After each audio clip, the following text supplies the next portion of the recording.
Hello, everyone out there on the stationary plane. Just starting up, so give me 1 second so I can share this long ass link.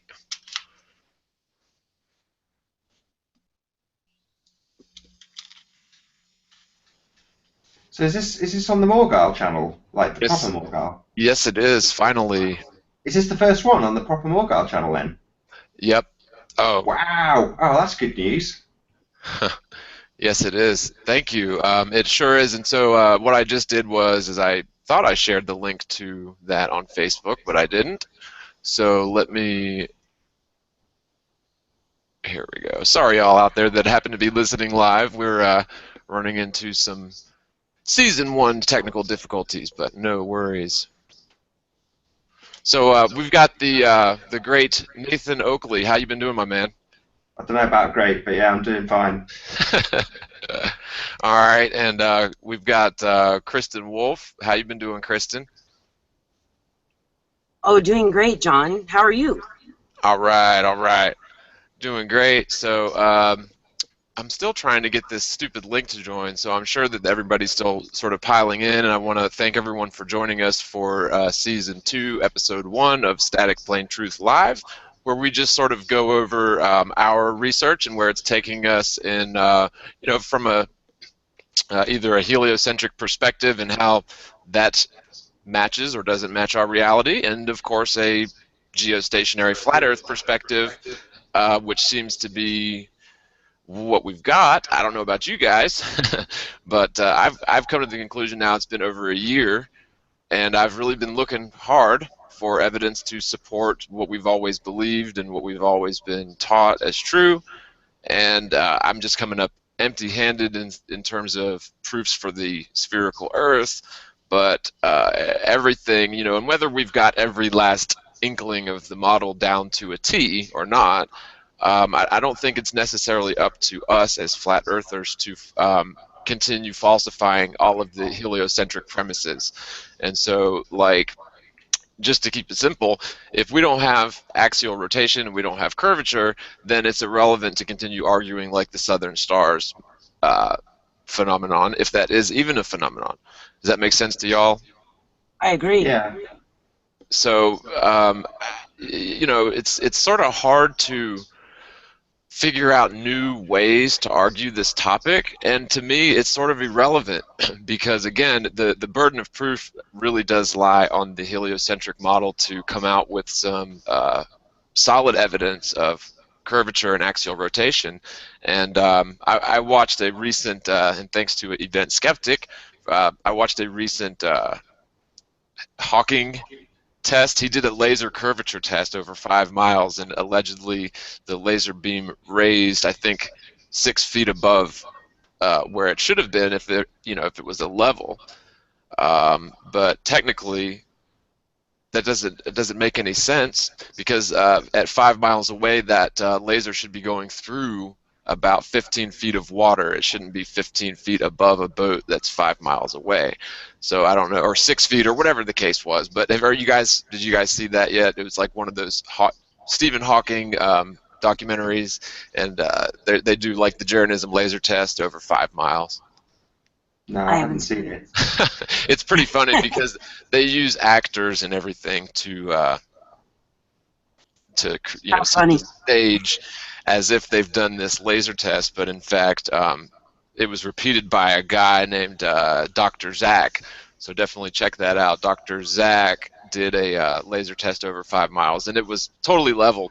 So lasers behave oddly depending on atmospheric refraction. That's always a issue, right? But I don't know. I don't think that's it. I don't think that would make the laser beam raise out of the water, right? Maybe I should roll the clip. I guess I'll probably get a copyright strike. I don't want to do that.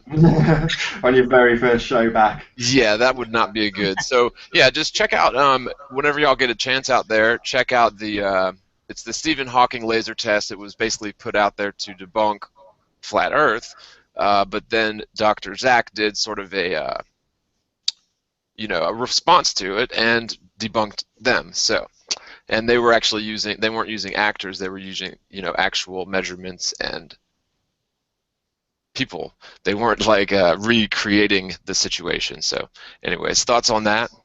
Well, Rob Skiba was on Patricia Steer's show a couple of days ago, and he was talking about something very similar, where a surveyor had contacted him, not a flat earther, but had basically explained a very similar situation. He'd done very, very accurate measurements, and he'd measured something like, I can't remember the exact number, but I'm going to guess at about 8 centimeters of swell across, I think it was, 8 miles or something, a vast, vast amount of water. But it was very calm, and all they were measuring was the water being pushed by the wind, and that was all they could measure.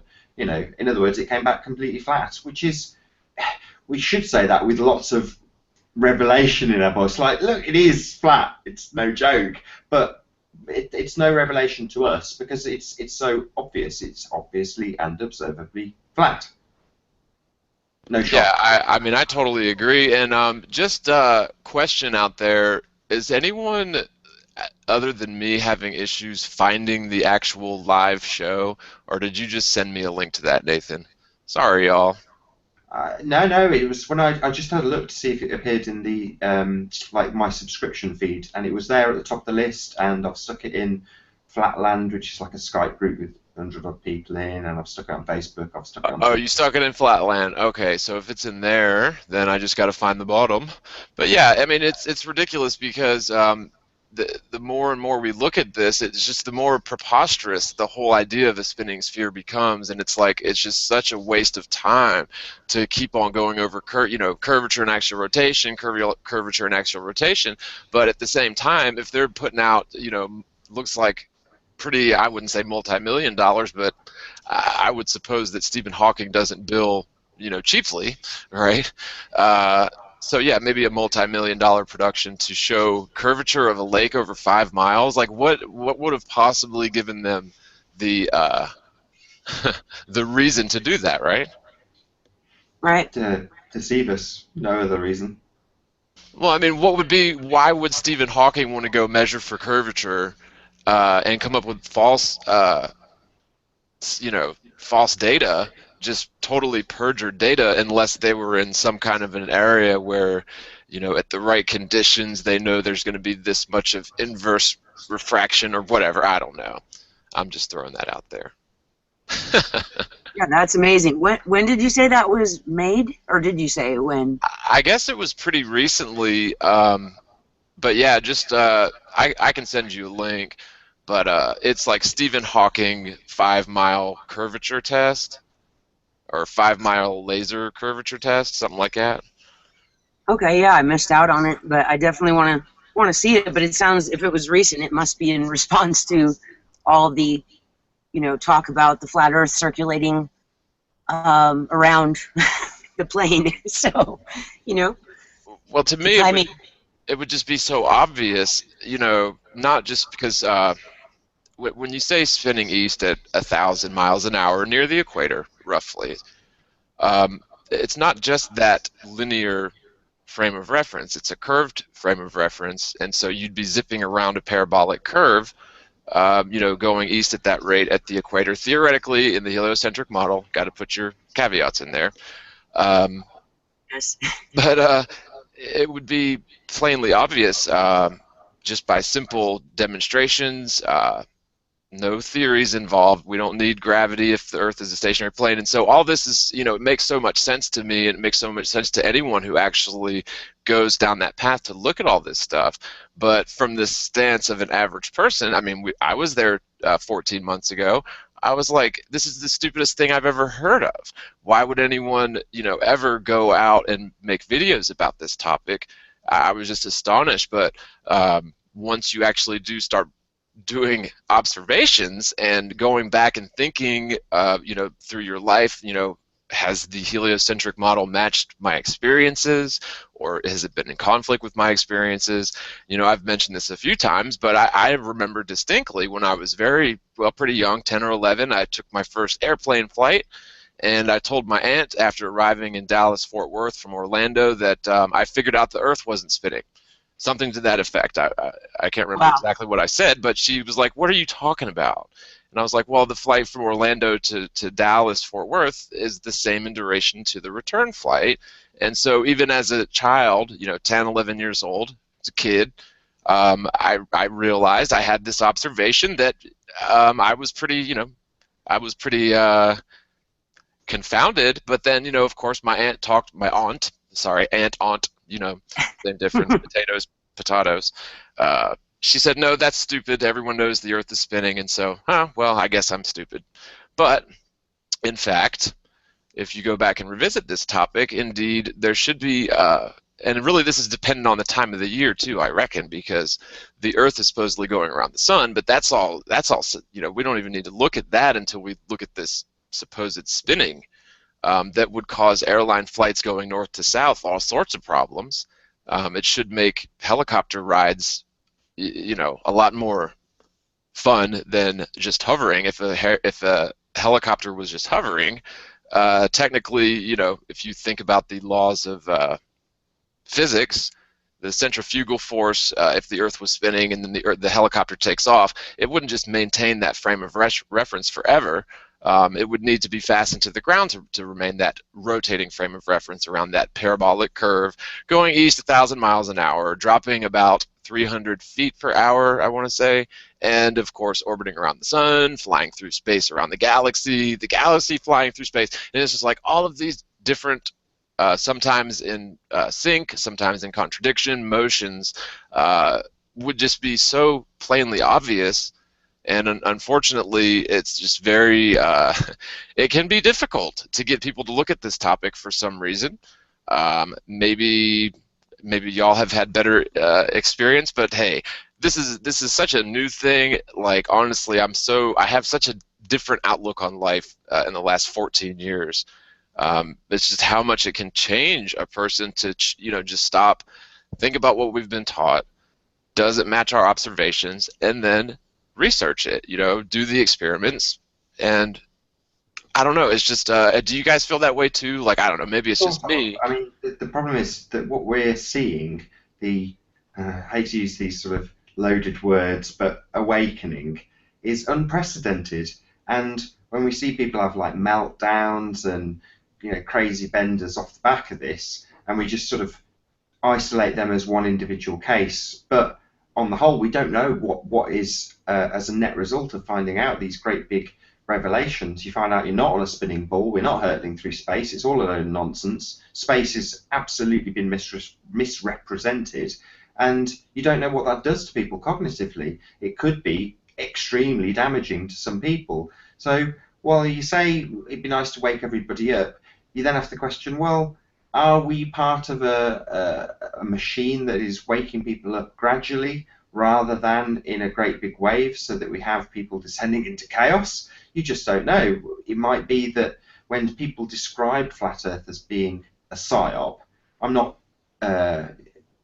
trying to perpetuate that as an idea, other than to say that it may be inevitable. The Earth is observably flat, and that is an inevitability that we'll find out because it's so obvious. We chuckle, but everybody's been programmed. So to unbrainwash them quickly might be a dangerous thing. Not to be a party pooper. No, and this is, yeah, no, I totally agree. This is not something that you can just approach everyone with and they'll be open to it. And like I said, I was right there 14 months ago or so. Well, actually, it was maybe a little longer than that when I was first, this topic was first ever mentioned to me in any sort of real sense, because, I always had the preconceived notion that it was just a stupid thing for stupid people from 500 years ago plus. That was my take on it, and I was fine with that. But once you actually go in and look at this, it couldn't possibly be what we've all been told. And so, but you're right though. People they don't want to do the research, they don't want to do the observation, they don't want to participate in the science, and yet they say that we as flat earthers are anti-science, and that's really, that's preposterous as well. Science is defined by what? Experimentation and ultimately getting towards the truth or closer towards the truth. Maybe never any absolute truth, but we can certainly falsify curvature over many miles We can falsify spinning with just about every physical experiment. I was thinking about this the other day. We've all seen the big the vacuum chamber that NASA has, Mm-hmm. and they drop like a feather and a brick, right? And in the vacuum, the feather and the brick fall at the same rate.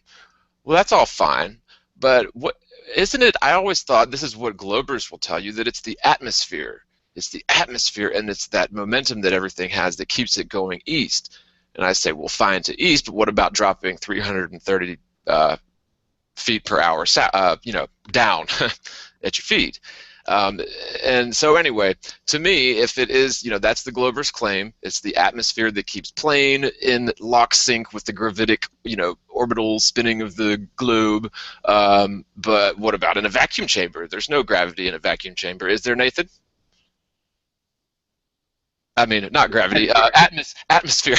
There's no atmosphere in a vacuum chamber, right? Yeah, it depends where it is. If it's on Earth, then yeah, plenty. Well, not enough to keep, say, a feather locked to the rotational velocity of the spinning Earth, right? No. I don't think so.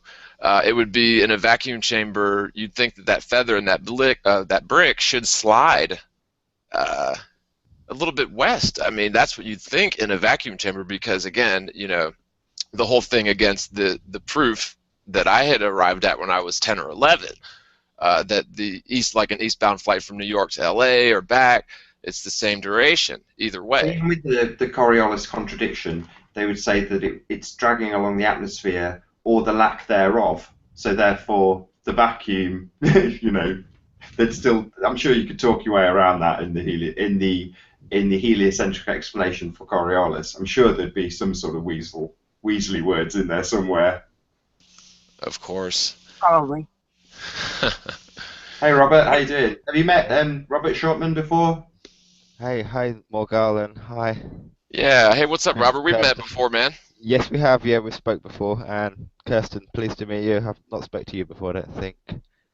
True, Robert. Nice to meet you, and nice to meet you too, Nathan. I keep meaning to say that since I didn't say it right off, straight off, and didn't Sorry, imagine. you're both really rude.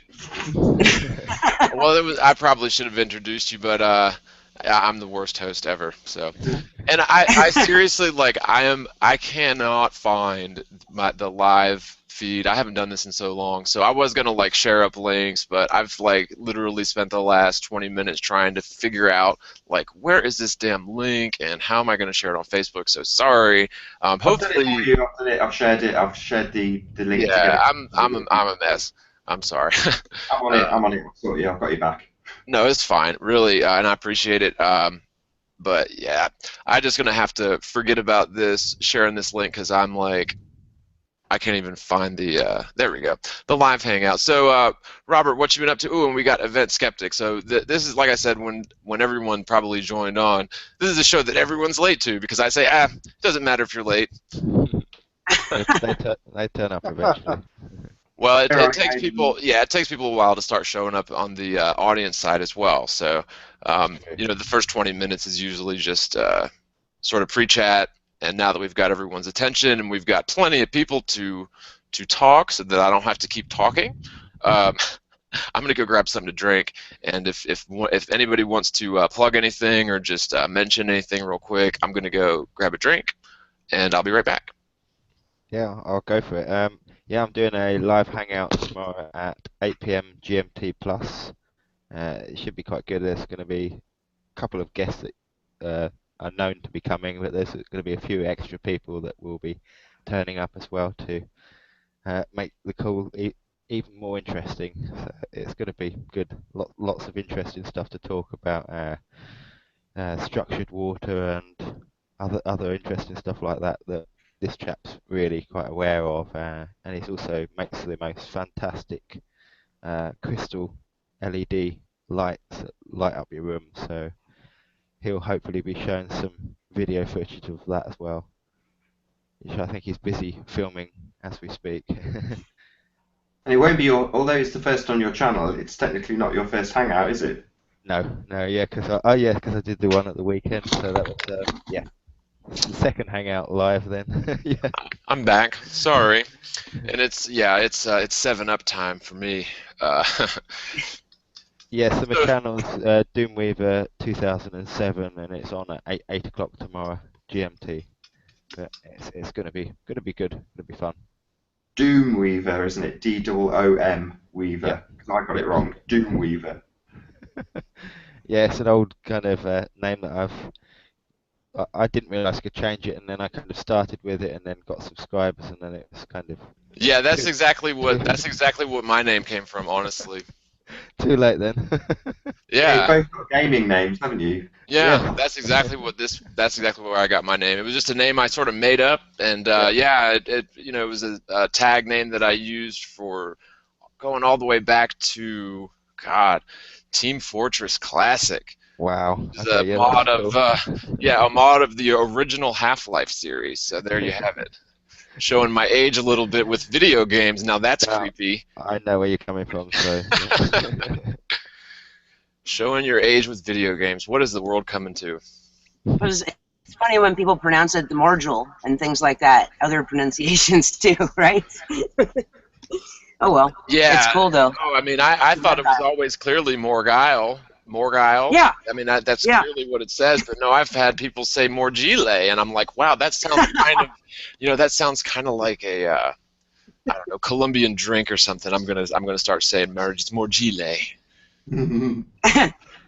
And then there's the Morgul. I don't know Yeah. how many different ways can you say it. Well, I think people do that intentionally because Morgile is just very easily to spell. It's spelled like it sounds, but Morgul and Morgul, it's subterfuge all day. And how's Ronnie Fine. doing? How are you, Ronnie? Can you hear us? Um, Hey Event everyone. skeptic. Hey What's up, everyone. bud? Nice to be here. Hey, happy you're back, Morgo.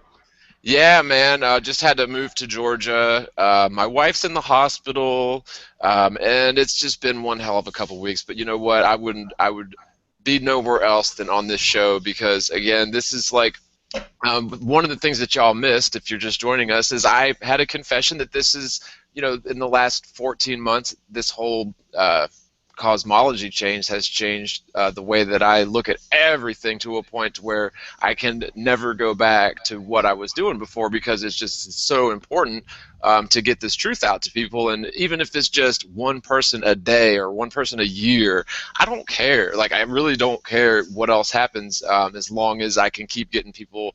And I don't know why. I mean, I think it's just because, I know it to be true and I just can't stand people to be deceived. I mean, do y'all sort of feel the same way that it's like almost a Absolutely. moral Compelling. imperative?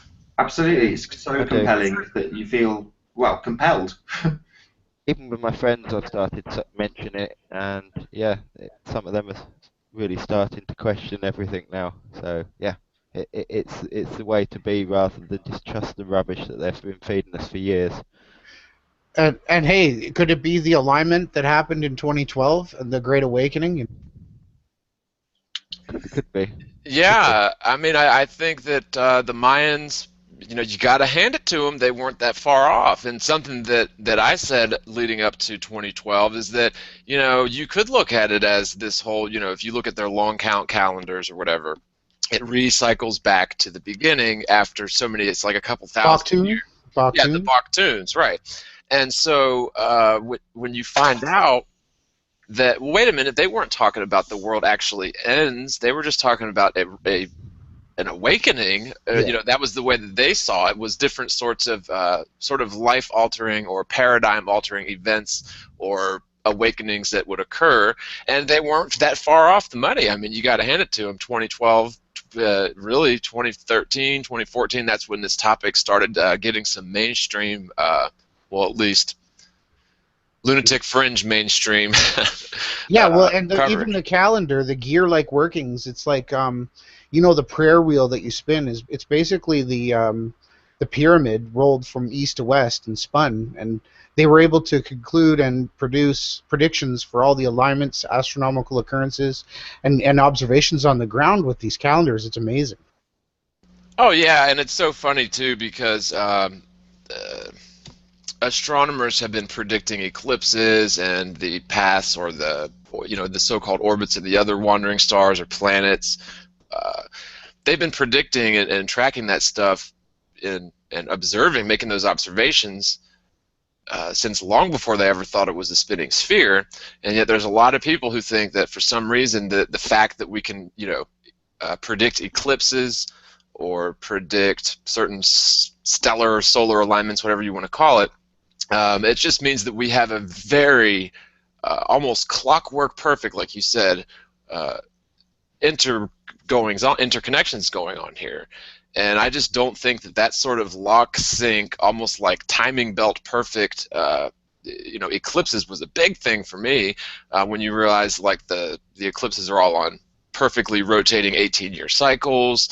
That doesn't make really much sense in the heliocentric thought pattern. And so, yeah, it's just one thing after another, and never will the twain shall meet again. I don't think. That's just me personally.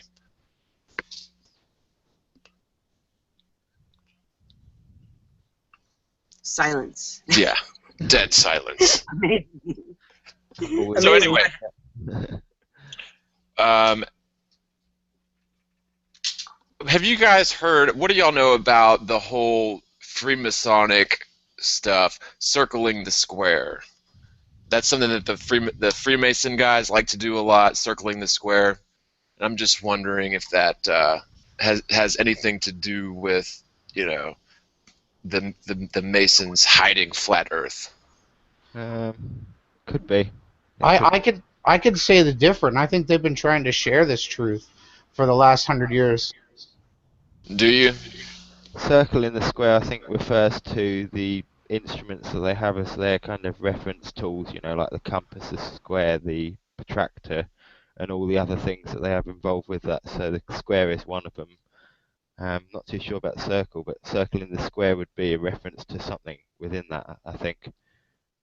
Yeah, and it's like a basic geometry thing that they do. I don't know much about it, but the Masons, it's always been fascinating to me since I started looking into them, because I don't know. I don't think that they're really sharing it. They may be sharing it at certain levels of Masonry, but I don't think they really share truth. I think they breed, and no offense to any Masons out there. I know some people that are Masons that are decent people. They just haven't made it to certain levels of it where I think that there is some bad stuff or some not so precious stuff going on. But that's just me. But no, I don't know. The Masons trying to share this for 100 years? I don't know. I guess it's been the Jesuits really pushing the globe, huh? Well, it's not hidden, but the whole death oath thing is where I draw a line. I would never swear allegiance to any man or papacy, right? And if that's what's involved, I think they've all been led astray. But you can easily search the temple layout of the floor and the way that it inscribes, let's say Mercury's transits, the inferior and superior transits with the sun on the Mason's floor, actually maps out the pentagram. I know that they do use cryptic words, so what they'll do with a standard word, they'll pull out 2 or 3 words within that and make a separate word, so each sentence could spell out a completely different word. Well, yeah, and so circle in the square, and I could probably put up a diagram, but it's just so easy. I don't know. I don't really know what they're doing with this, but you just take a circle and then put a square over top of it. The square is a little bit bigger than the circle. You've got like 4 diamond or 4 triangles coming out of each, sides of the circle, and so you've got this sort of geometric pattern where I don't know. They have some sort of I don't know, they hold some affinity to this, or they reference it in esoteric or sort of occult ways. And to me, it's almost as if they're hiding flat Earth. I don't know. Maybe what you mentioned, Nathan, that you think that they've been trying to share it. What makes you think that they've been trying to share it? Was that Event Skeptic? Sorry. Yeah, it was Ronnie. Yeah, sorry, Ronnie. Yeah. Well, it says it in one of the documents that I read that. Oh, there's an echo. It basically said that, on the quite to the contrary, it's been said that many people have said the Masons were hiding it, but yet a quick Google search will show you that you can find pretty much anything you want.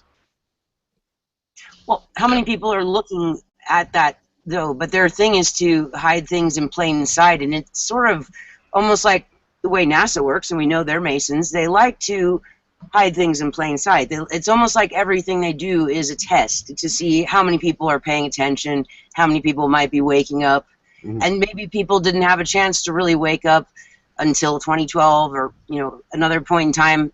We've already touched on 2012, but until recently, perhaps people have not been able to connect the dots, even though the symbols have been there all along for anybody who is interested in taking up the study of it. But of course, the indoctrination that all of us receive is one where we're disconnected from any meaning that symbols might have. We're disconnected from intuition. We're disconnected from even our basic senses, which of course disconnects our critical thinking in large part. And so, how many people, until this kind of revolution of truth researchers, would ever have thought about it, or if they did, who was going to listen if they talked about it to anybody, including their best friends or their family members? That's the same situation we're in now, even though there's a lot more people who are waking up and quite awake to these symbols and the meanings of geometric shapes and things like this. Sacred So I geometry, have to put sacred that out geometry plays definitely into that, and indeed. sacred geometry, is quite an old thing that if you knew about it hundreds of years ago, 500 years ago, and you had that particular symbol of the flower of life kind of drawn on a pattern, that's it. You'd have had your head chopped off, and the map would have been transported into the place where they keep all the sacred stuff and hidden away. So they knew about the pattern then, so that's quite interesting. It's been around for a long time. It's not nothing new. It's Yeah, just whether forgotten, I think.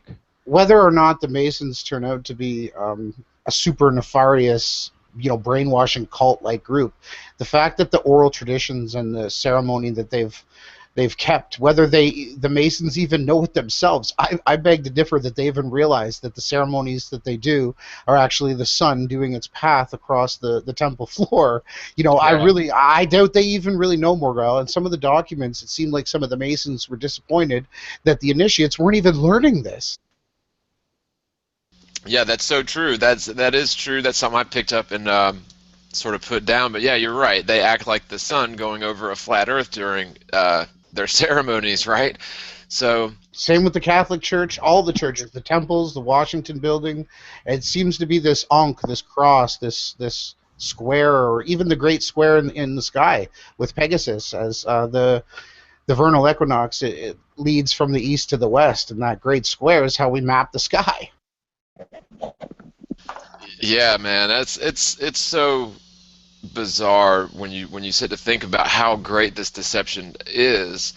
And really, it makes you wonder how many people have known this whole time. I mean, how could they possibly keep a secret like that in?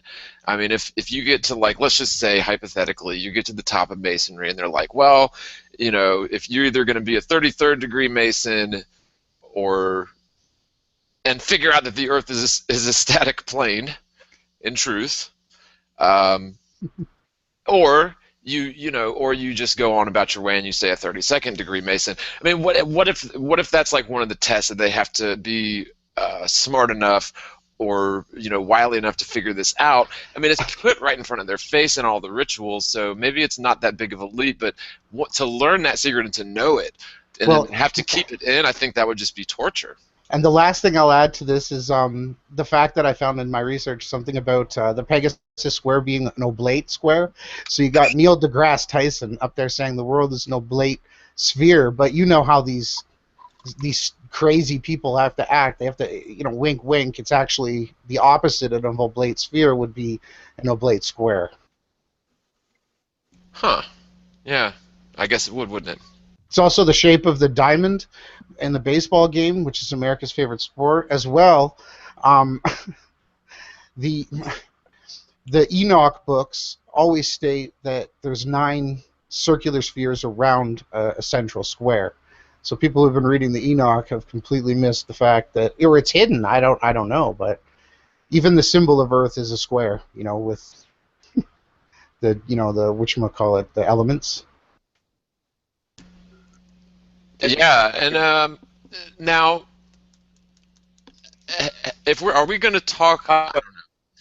I'm getting mad feedback. Sorry, you guys. Um, and I guess maybe subconsciously a reason I brought this up, and we'll jump back to it.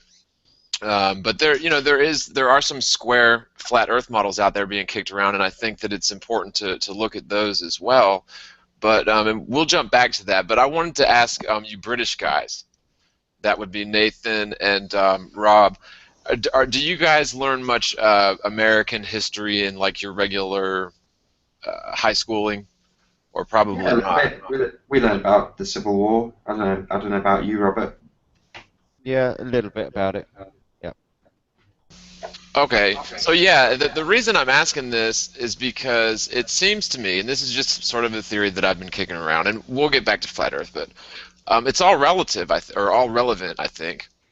Um, but if this is my theory, I think that the Revolutionary War was won by the bad guys, and the Civil War in America, and even possibly the French Revolutionary War. These wars were all won by this sort of criminal hierarchy, or criminal element in the hierarchy, and they had the luxury of writing down all the history books that were taught. And if we're questioning science, we might as well question history as well. And to me, it makes a lot of sense when you go back and look at characters like Benjamin Franklin and George Washington. They're all supposedly these great American heroes.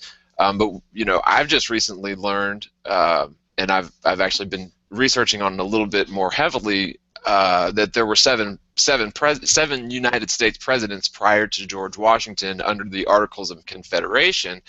So I was just wondering, how Yeah, I deep. found that out a few weeks ago. I was like, wow, okay, I didn't know that. It's crazy though. So why? And so this is what I'm getting at with that though. The Why? Go ahead. global cartel. Sorry. It's the global cartel. Oh, hey Che. The global cartel. Yeah, I heard you that time. How you doing, man? Yeah, you're winding out there a little bit, Shay. I'm doing good. Okay. He's barely coming through at all. Yeah, got it. Thanks. Okay. So, anyway, who was that? That was Jay. Chi? Jay. I'm not Okay. sure who. Yeah, I guess he had some web problems. So, back to what we were just talking about. What were we just talking about? I think Square in the you're kind of circle. Squaring the circle. Oh, yeah. So, what do y'all think though about the Civil War and the Revolutionary War? So, Well, it could be the case that the wars themselves, obviously the battles. Well, I say obviously the battles took place. We assume the battles took place, but the wars themselves, maybe there is no sides. Maybe it's all just an orchestrated nonsense. Maybe it's all predetermined what the outcome's going to be and what the net. What will be divvied up afterwards. Maybe these things are all predetermined. Same with current wars. yeah, totally, man. Yeah. Okay, there's the sixth person who's come back. Okay. How you Hi. doing, buddy? Hello. I think we've got you now. Yeah, I'm trying to be low profile, but regardless. Can you hear me though? Yep. Yep. Okay.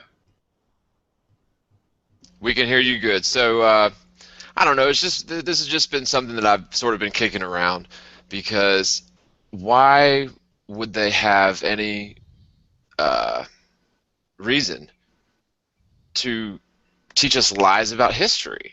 And that's what they've sort of done, at least here in America. And to learn about the whole Articles of Confederation thing, it puts characters like Benjamin Franklin in a new light. Now, Americans all know Benjamin Franklin because he's on the $100 bill. But what are y'all taught about Benjamin Franklin over there? Because he was a pretty popular figure with the royalty over on that side, wasn't he? I don't know a great deal about Ben Franklin. I've got to be honest. Okay. I'm just checking. I'm just checking your history skills. No, really, I'm just curious to know because I like to see what sort of what sort of things people are being taught in different parts of the world. But yeah, I'm certainly no history major, so I just know the dude because he's on the $100 bill. But in fact, he It's was. always, Huh? oh, so I was just going to say it's well, to your question, I believe they're um, always wanting to create false narratives with what they talk about with history to serve whatever agenda they're working on, which one of which has been the notion of white imperialism. That's a whole thing that I'm not even prepared to delve into, but I just had to note that because clearly the white man has been sort of made to look like the biggest bully on earth, and that's like America has been held up to look like this beacon of freedom and independence and democracy through democracy. Um, that it never truly has been, which I know will offend a lot of people. It's the idea: have we ever really been independent from the crown that we were trying to escape, supposedly, when the colonies were started in America? Not to mention on the backs of the natives through genocide, but still, here we are, and we still look like the jerks, those of us who are white, of which I am a group, in that group, whatever, like it or not, by way of the color of my skin I was born with, and as far as I know, I didn't have a choice about it, but there's still this sense of energetically the heritage of my ancestry, the guilt that it places on even me, my generation today, um, the atrocities that the white man has committed worldwide. And then I was given a narrative last year by a researcher, actually a flat earth researcher. I'm not sure I should mention his name, but very prominent guy, and he was delving into what he said was even a bigger deception than the flat earth, and it's something that a lot of other researchers have covered, which is supposedly the true the true racial lineage of humans, of mankind. And the idea that we all actually started from black people was what this flat earther talked about with me, and how he said whites are a mutant gene, started by way of a mutant gene that was then propagated to be used as this, looking like, we again have to be the guy. We're always the bad guy, the white people. We're always starting the wars, and we're always bombing other people in their countries and stuff like this. And so, and the genocide that started America as we know it, and so on, right? So that's a good point, because if you control the narrative, that directly addresses John's question, which is, well, why lie about history? And it's kind of the 1984 example, which is that there's events that happen, that people may die in these events, but the whys and wherefores of the events you can control after the fact. You can decide what the reason behind the event, the cause, the effect, you can make all that up afterwards. And further to that, you can change it depending on what the current narrative needs to be. So if you need something to have a certain explanation in an event, you can give it. If you control the narrative, if you control history, which the powers that should not be do. The Hegelian dialect. Precisely. Before, during, order through chaos. Yeah. Yes. No, and that's trauma-based mind control too. The idea that we become, as individual races, beset with our own set of issues, like the guilt that I referred to earlier, being honest about what our ancestors did in our respective races. I know. I've always felt sort of bad for being, a white dude, but my great grandfather moved here from Greece, so like that was like in the 1900s, right? So why am I sitting here feeling guilty for being white when none of my ancestors did any of this slavery crap? We don't even know who did, and that was bull. You shouldn't do people like that. I agree, what we did, I say we, and see, we carry that guilt with us, and I'll just use the term we, but what we did to the Native Americans was horrible, obviously, but But how do you know what you did? That's exactly, the I didn't thing. hear any of that.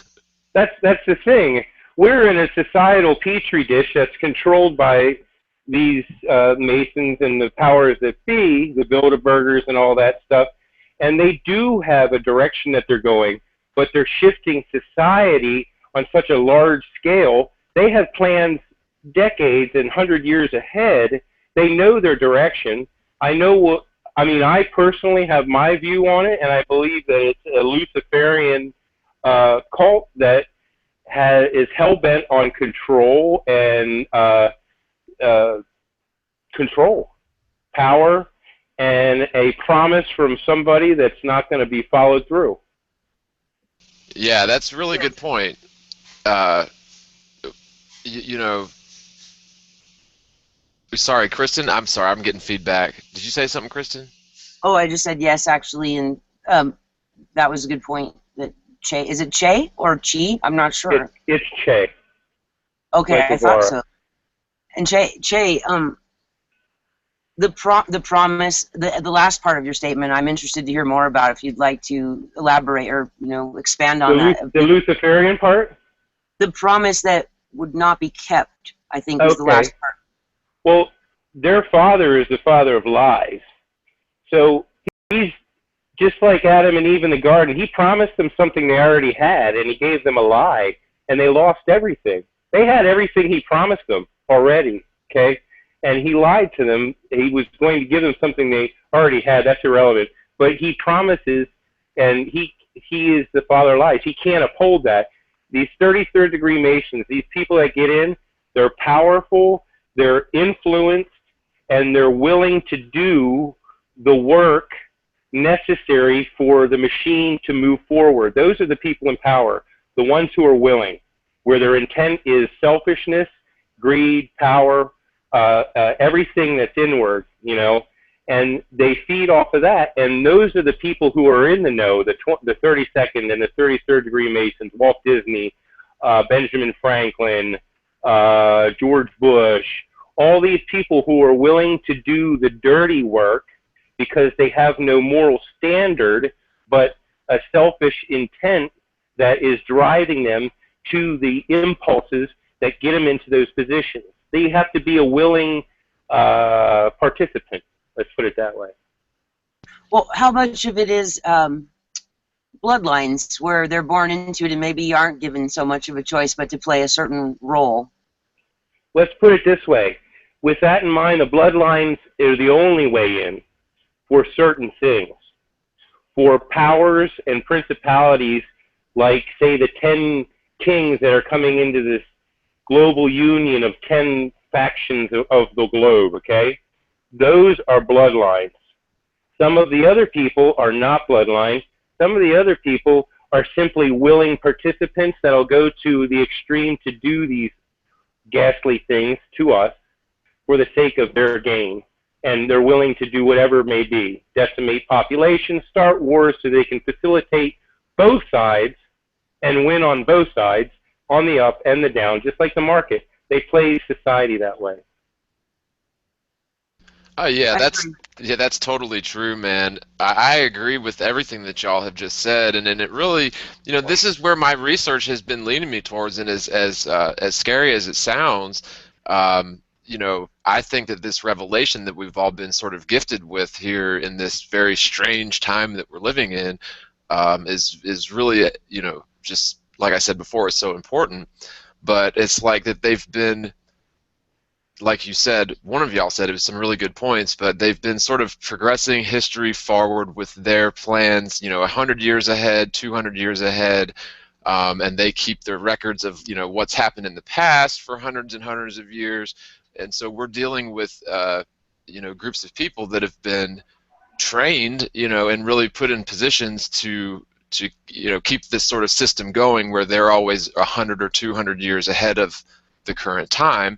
And in that sense, you know, I think that they are using symbology and sacred, you know, geometry and that sort of thing to communicate amongst one another across worldwide bandwidths, but it doesn't get picked up by your average person because your average person isn't initiated to read into those signs. And, you know, maybe we're not supposed to be initiated to read those signs. Maybe we don't want to be affiliated with that, but then you're left with ignorance. And so, you know, that's the last thing we want to do is be ignorant of these people's tactics. And so I think that these are sort of weak spots that they have, that having to show us what their plans are, you know, so that we'll either accept it or maybe there's some pre-programming going on there. And then, of course, you have all this guilt attached to being just simply sitting here breathing air, right? Oh my gosh, the carbon freaking offsets. That's oh man. Okay, we're going in good places here. Cool. Well, hey, let's. What was I going to say? Oh my. The human shaming. Mandela. Does anybody want to go Mandela tonight? Painful as it is, we have to go there, probably, yeah. Yeah, well, okay. You sound like someone I was listening to earlier today. Do you have a show with another lady? Are you asking me? Sorry. Yes. I don't. I'm not on any other shows currently. You sound like one, or I forget what it was I was listening to. They were going over some stuff today. It was very interesting. Has anybody... You've got your YouTube channel, right, Kristen? I do. It's, yeah, the Plain Earth Inquiry recently changed from flat to the Plain Earth Inquiry. And yeah, but it's I only have a few videos. But anyway, not to interrupt Jay's train of thought there. No, the flat Earth deception is one cog in. I'm on a what? Call Mom. It is an onion of deception, many well, layers. Let's just put it this: there are many layers. It's one cog in many, and it's to cover up. Okay, let's preface this. I'm Christian, and I believe that this all is part of a cosmic. And take it for what it's worth from me. You know, you guys can hate me for my opinion or not. You know, I'm not here to be hating on anyone. I just want to be able to communicate, and so I don't mean to offend, but I'm going to just say I'm a Christian. I believe the Watchers, the fallen angels, they're using this euphemistic alien thing. There's a greater deception coming with this whole Antichrist thing, the whole beast system. And it's all coming to a head. And all this information is out there for those who have eyes to see, in my opinion. And I think that on that dime, all this pivots, and all these people are being influenced by powers that are much higher than the powers that be that we think of. And they are tied in a way... I've got to interject there, because I think that's part of another layer of deception. So that cognition, that line of thinking, leads you down a path that you've been pre-programmed with bullshit like Star Wars. So the opposite of the God that you worship, Jesus for you, the powerful, the spiritual, the opposite end of that is the dark, the evil, the people that you attribute power to already, and we're already using these words, power. So you've got these powerful people who worship Satan. And what's Satan? Well, he's got endless power, and your cognition, your predictive programming has men with lightning coming out of their fingers at the end of that cognition path. That, to me, is horseshit. No offense to you. I don't want to offend you as a Christian. Oh, yeah. No, see, that's the thing. You won't offend me. I want to hear what you have to say, and honestly, because if we can't speak candid and honestly, there's going to be no motion forward. So please be honest, and if you don't agree with me, that's so fine. Well, I see it as we're told at school about dinosaurs, we're told about the heliocentric model, we are told about God. And then further in life, for people like us, we see the subliminal messages hinting at Luciferian activities. And you scratch the surface, and you find that, lo and behold, the powers that should not be do worship Lucifer.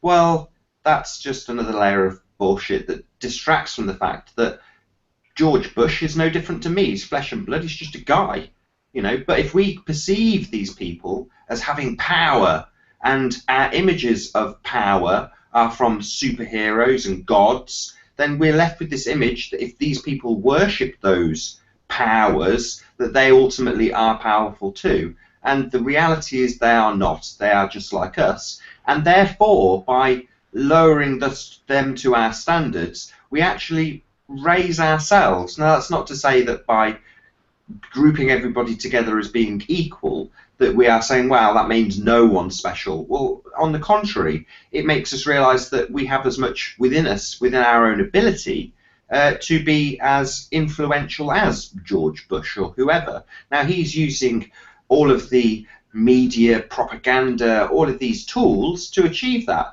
But as one man, I can do the same if I choose to, because you realise your potential by virtue of knowing the huge deception that flat Earth is. Now, I can choose to attribute that very directly to flat Earth, and I assume lots of other people on this panel would do the same. But through investigating that flat Earth, I've come across other layers of deception, and the biggest one for me, forget this topic in terms of Luciferianism, the next big lie that I perceive in our future is parallel universes and all of the stuff that goes alongside the predictive programming for the heliocentric model in all of our crap and garbage that we've hopefully all switched off from when we've stopped watching movies and TV. But you know, when you're dissecting up Back to the Future or Red Dwarf for me in Britain, all of those things are laced with Good, hey, good show, by the way. I like that over here, too. Red Dwarf is my favourite. Oh, yeah, that's good stuff. I like My Hero, too. Yeah, that's it. I mean, all of this stuff is predictively programming us on multiple levels. And when you have stuff that we're told about in Quantum Leap, you know, 20-odd years ago, and then suddenly CERN is unveiling information that's on the same lines. Which episode? Of Quantum Leap. Yeah. But what if we do have a standard and there is a creator, Nathan, and there is power, the real true power that these Luciferians think they have? Are you saying that that doesn't exist as well as no, the bad? not at all. I mean, on a collective level, we can achieve great things by being connected in a very literal way. And, you know, some people might view the collective consciousness as us being a very small dot of light that is God. You know, I've heard that explanation. Now, it's not necessarily what I believe, but do I believe there is a power beyond ourselves? Yes, absolutely. Do I believe in the biblical description of this? No, if I'm honest, I don't. You know, I would, if people asked me, what's your faith? I'd say I'm a Christian. I was raised a Christian. You know, I go to church. I was married in a church. You know, but does that mean that I will buy into that paradigm? Absolutely not. Your collective thought, though, on the that's true. The Tower of Babel was stopped because collective thought was so powerful. If you want to talk of it in a biblical sense, I'm using that as an example, but you know what I'm talking about because in the Bible, I won't say it as if it were true for your sake. I'll say it as if it's the hyperbole or mythos. But they came together as one. They were united. They all spoke the same language, and they were dedicated to the direction they were going in. That is how things do happen. The Tower of Babel. The direction it was stated as they were going up to kill God, right? Correct. The Gilgamesh or Nimrod, whoever. Jasher. Exactly. But you right. The other interesting thing for Christians and other scholarly people that read the scriptures is the actual orientation of the tents that were set up by supposedly God, and then also the breastplates, the coverings that protected the priests as they would go into the Ark of the Covenant, which also is the same cubic measurements as the so-called Earth, and as well the pyramid base is also. And you know, why aren't they teaching certain things in churches like that you can completely understand? You know, I think it's been so overrun. The cornerstone that they threw away could very well be the reality we live in. Well, check this out. I 100% agree with you. Practical application and real wisdom. See, they want to stay away from the power of God. They're afraid to give up whatever it is. They're afraid to give up. Whatever the people who aren't completely dedicated to that way of life. And I'm not dissing anybody. I'm just saying that's just how I would, I guess, explain it. That don't rely on that. they don't dig deeper. They don't know about the giants. They don't know about like all of the deep things, all the books, the Book of Enoch. Hey, what's his name? Zen Garcia. He just did that book with the flat Earth. He couldn't get with the heliospheric Earth, the moon, and all of the timetables for Sabbath keeping and all that. He just wrote a book on that. And the flat Earth was the compass necessary to set those items straight. And as far as I'm concerned, the Bible corroborates with the Earth being a flat plane, and in a lot of different ways. But, and, you know, that's what I believe. Well, and to just so that y'all know sort of what my standpoint is, and first of all, I want to say, Nathan, you make some really excellent points, and I totally agree with you that we sort of we allow ourselves to be sort of in footstooled, if that's a word, by giving these people power that they don't necessarily deserve. So I agree with you. I think the same thing is going on with our money, which is very fishy, and that's probably another discussion. But in terms of Christianity, I was raised in a Christian environment, and I always thought that the Bible was stupid because I was raised in a scientific household. And I knew that the Earth was a spinning sphere, and I thought that the whole thing was stupid starting on page number 1. And so I think that that really does have a big effect on us, subconsciously. I'm not saying that we should necessarily buy every single thing that's in the King James Bible, per se.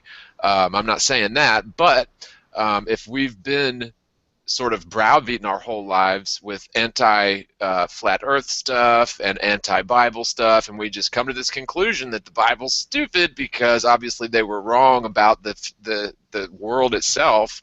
How could they, how could we possibly expect them to be correct about anything else?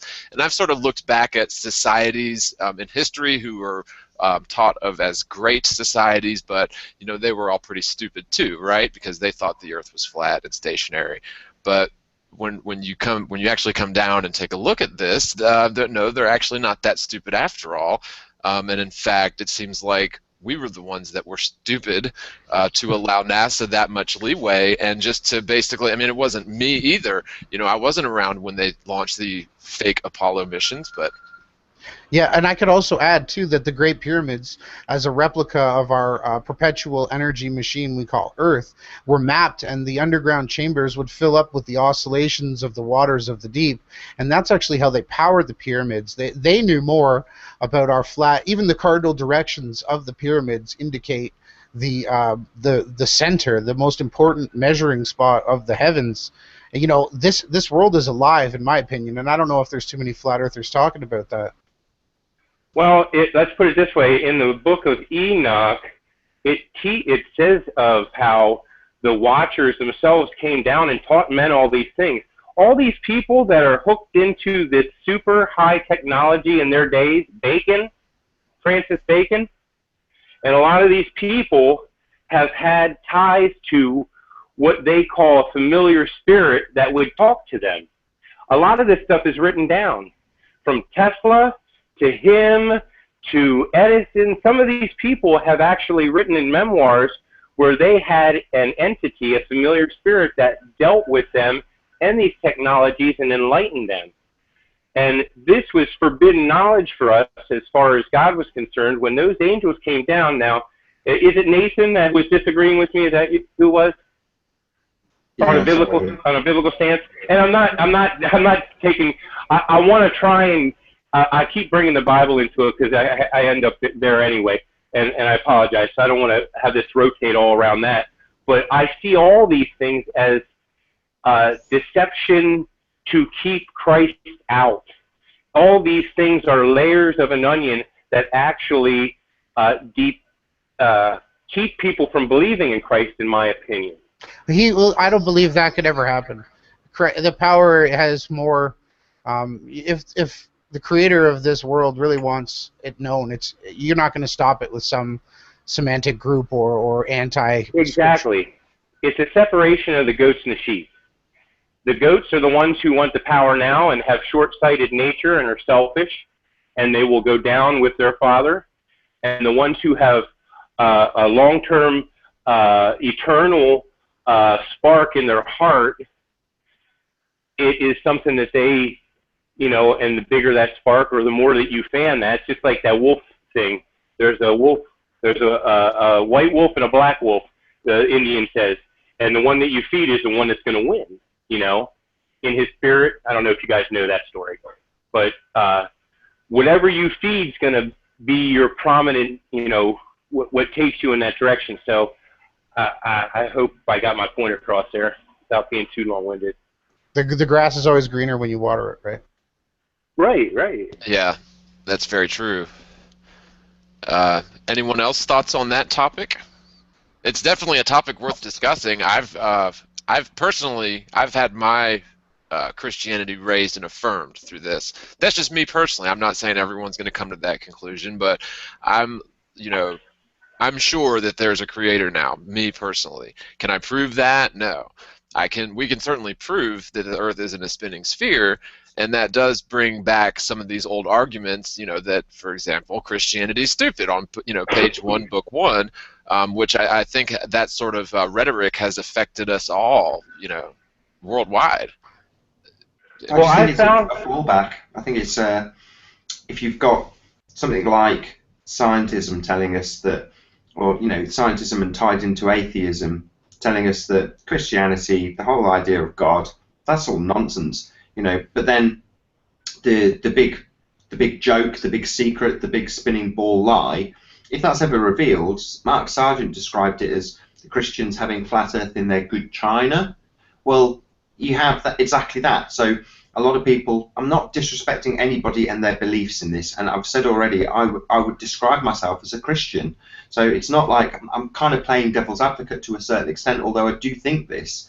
You have a certain fallback, which is to say that you then fall back on all of the religious texts which confirm that I completely agree, it's a flat Earth book, there's no two ways about that. But you then have to buy into all of the notions that suggests. If you have ultimate good and ultimate power and God and Jesus, then it's right there in the same text. You've got evil and devils and demons and all of the other things that go along with that. And further to that, like I said earlier, I'm sorry to just repeat myself, but we're told, and you only have to scratch the surface of what the media presents to us, that all the bad guys that you describe as being bad could take the Ronnie, the event skeptic argument that they're actually trying to help us, or maybe I'd say it was them holding back the floodgates. But ultimately speaking, you have to buy into that paradigm. There is a devil. There is supreme evil in that equation.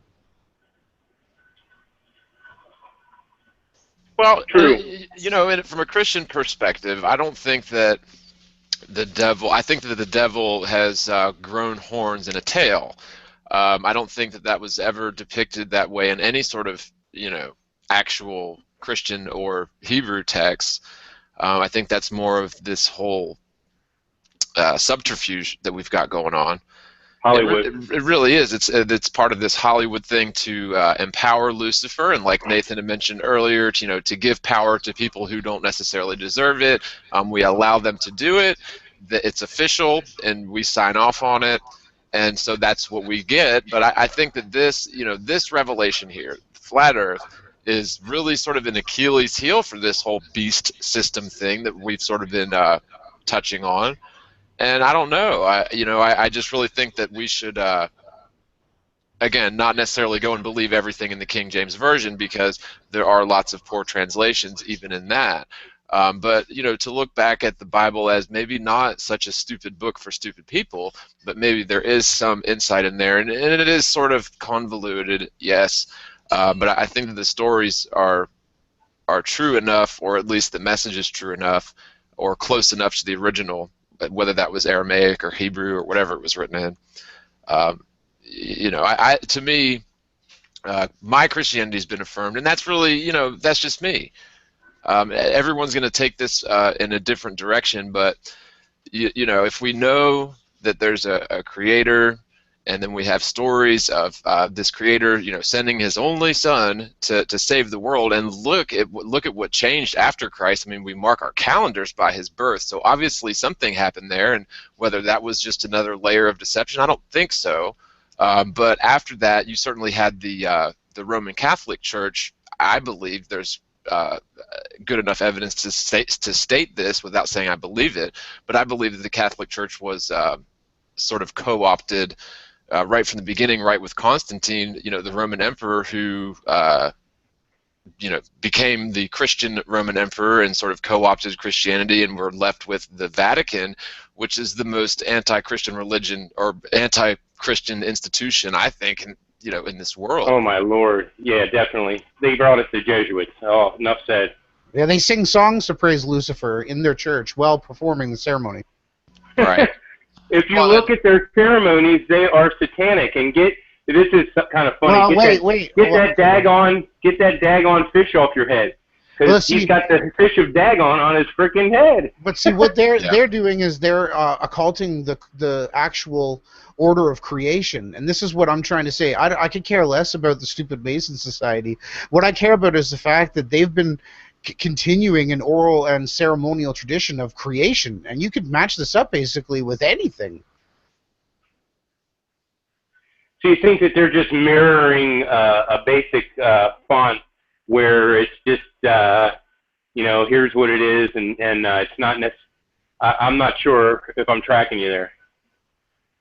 Yeah, I don't even think they know, to be honest with you. If there's any Masons listening or whatever, the last time I seen one show up, he got pretty pummeled in the truth movement. The Catholic Church, you mean? I think they know big time. I think that they're completely opposed to Christ. I think when in their core, okay, let's liken them to this. I will liken the Catholics to the Masons. The ones who are important know what's going on, and the rest of the 100,000 of them are just buffers. But the people who truly know what's going on, from the Jesuits to the Black priest to the Pope, those guys know what they're doing. They know what their ceremonies mean, and they don't have anything to do with Christ. I just saw a thing that Jonathan Kleck did. It was pretty cool.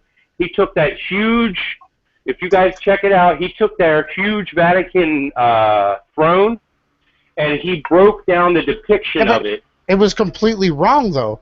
The Vesica Pisces is an inscribed movement of the movements of the planets over the square that they worship on. He was trying to say that it was a vagina, and he's totally off in left field. The monuments are all designed with the east to west movement of the sun. I don't know all that too. Yeah, for me. Well, you know what really bothered me too? He keeps saying that we are fallen angels. We're not angels. Well, at least not in my perception. And for me, with Jonathan Kleck, he seems to be promoting this. He's like an angel, and he's promoting false narratives, in my opinion. I'm sorry. I believe you're 100% right. It's just like the Catholic Church. It's half true with a hint spice and nothing that you want. You know what I'm saying? But actually, go ahead with what you were saying. He broke down the temple. Well, he was breaking that down. He was showing all the different things, and you know what? I could see all that he was breaking down. It made sense to me until he got to the angel part. Now, the Vesica Pisces, or whatever the heck that thing was that he was talking about, I'm not real familiar with that. So you obviously have more information on that than I do, or background. So I can't speculate on that part. I put out a video where I found that it showed how they mark up the shape of the Earth on the temple floor, and then as the planets move from east to west and transit the sun, they mark spots on the floor, and it draws out these shapes. And the Vesica Pisces, the flower of life, the pentagram, all of these shapes are actually symbols that they've. I don't think people understand. Plus, they worship the zodiac signs too. They're into a lot of very interesting things that I'm not 100% on, but they don't worship Christ. Well, I think that there's a lot of connections and similarities between the Masonic structure and the Catholic structure, and even if you look at our courts of law, and same thing for you guys over the pond there, it's all very much an ecclesiastical thing. If you go to court, it's if you actually break down what you've got there, it's almost exactly the same thing as if you go into a church. It's just a little bit more, it's sort of inverted on you, but. It's basically, Morgal, sorry to interrupt you. No, you're fine. It's basically, as it states in the Bible, that they've corrupted creation, and they've placed it with the spinning globe model and the true creation of. They practice it in their temples, the formations and the movements and the order of creation, and then they want us to believe that we're on a ball, you know. Well, we I we hear know you. we know better than that now. So that's where I think that we should really be looking ahead and like Nathan said, stop giving these people power by assuming that they have power and so there's nothing we can do about them. But if we, as people actually sort of get together and say, hey, we want to stop the way things are going and change the way things are going, it's going to take more than what we're equipped with. It's going to take an act of God, if you will, I think. Well, let's put it this way. God works through his people, and not. And Nathan included, everybody here, as a forum, we may disagree on certain personal preferences and religious things here and there, but we want truth. We are seeking the truth. So in this thought, as a forum here, how can we move forward from here from dialogue about what we know is truth? The basic observation of flat Earth is undeniable. If you, what? Can you what? I don't know what you're saying. Go ahead. Yes, fine. I'm sorry. So where do we go from here? All these things that we're thinking about, and I was thinking about this before I took the call. What is the next step to have forward momentum where we're causing problems for these powers that be that we don't need in our lives, nor do we want, because we want options and freedom. Well, I think that logistically, I don't know about you guys over there, over the pond. I love using that phrase. And there's no curvature on that pond either. Yeah, right. No. But I think that we do have a responsibility to push this truth out and to try to get it to new levels. But at the same time, I agree with you. Yeah, God works through his people.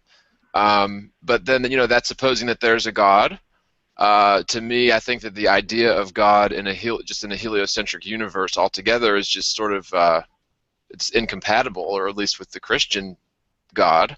Definitely. I had this conversation with my uncle, and I was trying to lead him to flat Earth, and the kind of conversation went something along the lines of, how can you have a God that says we are absolutely important, we're made in his image, we're the most important thing to him that's ever been, we're so important to God, and yet we are a speck of dust in amidst a whole soup of absolute nothingness that goes on for vastness and forever. And further to that, there's millions of other planets with humanoid-like aliens scattered around all over the place. But this particular speck of dust, that particular speck, that's special. That's just more special than everything else. Like you say, it's totally incompatible.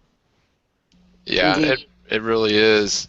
It really truly is, and so that's why I just think it's a shame that I've wasted 30 some odd years of my life totally with my head up my butt in terms of what my belief system was, and so yeah, this revelation has changed me a lot over the last year, 14 months. And maybe if y'all, and I know that's sort of a personal thing, but have y'all sort of, I mentioned this earlier, but have y'all sort of felt that? Has anyone had a personal experience or anything that has been either uplifting or not so great? Or I could relay something that, well, for the first few months after finding out we were living on a plane, I know I was the happiest I've ever been in my life that I can at least remember. That is, and it was so striking just to have that kind of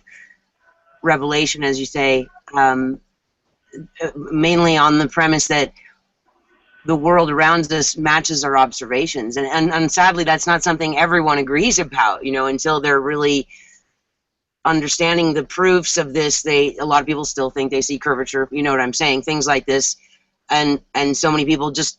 I think the bigger problem is accepting how we could have been deceived, more so than accepting, that the whole model is wrong for many people. Definitely. For me, just hearing the words flat Earth was enough, and foolishly, I assumed that if I went and told someone else, it would be as obvious for them as it was to me, because Right. I'm reasonably observant and looking around, so things clicked pretty quickly when I heard the notion of flat Earth. I mean, it was literally just Matt Powerland saying those two words, and that was quickly followed up, actually, which will bring me on to a little segue in a second, John, but to Alright. your video. So I remember, seeing, you had a video where you had a guy being interrogated on a chair that had a globe for a head. Yeah, yeah. Well, that for me was, part of that journey, seeing that video. I had no idea who you were at the time, but I knew you were a guy just making videos about the revelation that you'd come to. Now, you said, well, if I can just wake up one person, well, it's good that you're doing this on this channel, which is, 10,000 plus subscribers. Well, you're not just reaching one person. Quite the contrary, you're reaching quite a few. You're reaching people who, may not have even intended to come across your work, but yet you are definitely reaching them. And you're just one guy. I'm not trying to belittle that. I'm trying to big that up. The fact that one guy can achieve so much. I've got lots of power. No, I'm Well, it's not power. It's your own it's your own ability that you're expressing your own ability. It's been there all along. It's not like you've suddenly acquired power. Far from it. No, I was totally kidding. I know, but I want to qualify it anyway. Yeah, no, I hear you, man, and I appreciate that, and I definitely I agree. But my point is like it doesn't quantifying this is not. It's something that you can't quantify. It's like, well, how many people do you want to try to convert? Because really, it's a conversion process that the person has to stop what they're doing and go back and research all of the assumptions that they've taken their whole life. And it really takes a certain type of person with a lot of extra time on their hands, I reckon, or somebody very. Sorry to interrupt, John, but like Kirsten just said, it's more not necessarily just the realization of flat Earth, because a lot of people get that bit and not get the higher implications. And also, you have to cope with the fact that you've been deceived at such a huge scale. Oh Well, yeah. consider this too. Most people don't care. They're going to wash their car and watch the game, and they don't give enough crap about anything other than getting through the week, watching the football game, going to the party this weekend. And they're so busy with monotonous BS, in my opinion, that is useless and unconstructive. And I believe that the group of us here desire more than just what we're given to us, because what we're given to us is not enough supplement. But back to the Christian element. My uncle, he's a devout Christian, and when it came to the globe versus flat, he said exactly that. Well, what does it matter? And I had to say to him, if we're on a speck of dust spinning around infinite nothingness, then it could be that we're just another one of a million aliens. If it's flat, we're it. Yeah, potentially, yeah. Well, yeah. Then you've got other lines of thought where, like, for all we know, there could be a honeycomb of worlds, in all different directions, or it could be something else. But what I mean, John, Some speculate that we are the center of the universe and the apple of God's eye. And I believe that this place is a dividing, this is the separating, this is kind of like the filter. In my opinion, no offense to you, Nathan, I think we're over the offense thing, so I don't take any offense from your honesty. Honestly, if you weren't being honest with me, you'd be deceiving me, and I would rather not hear that anyway. I don't like hearing what people want me to hear. I like hearing what you think. So I respect your opinion. And I don't think anybody has to make any apologies just to express what they feel. I completely agree with you. It's one of those, it's open dialogue where you don't feel like, well, I can express my opinion, but I might get ridiculed. Nah, I think we're all decent human beings. And I'd like to add in here, with the whole, as an echo again, but with the sharing of the flat Earth, it does seem that people need to come to the truth on their own. And as much as I try, I get the same response. Oh yeah, You can lead a horse to water, but you can't make it drink. Well, Yeah. I agree with Nathan in the fact that he said that they just don't see what does it matter. Besides the people that say what does it matter, or they don't care at all because they're too busy with other stuff, they look at you like you're crazy, If you look at the basic observations and don't get it, you're retarded, in my opinion. I'm sorry. It's too easy. The math is so simple. You know, the drops in elevation that there should be with a heliospheric plan, you're not seeing it. It ain't happening. The boat's not falling over the horizon. And The skyscrapers, you can see them at their horizon elevation. That's just even an arc of a rainbow or a bridge or even the stars themselves, if they were circling around a circle, we wouldn't see them circle. They'd be parallel. Nobody ever brings this up. Yeah. That is an awesome point. I 100% agree with you. 100%. That is a good one. Yeah, the star trails were a pretty easy one for me. Like, you know, Nathan, you said it only took you a day or two, and that's fast. I mean, I was at this pretty hard and heavy for a week until I came out the other end of that grinder. But you know, that was just me.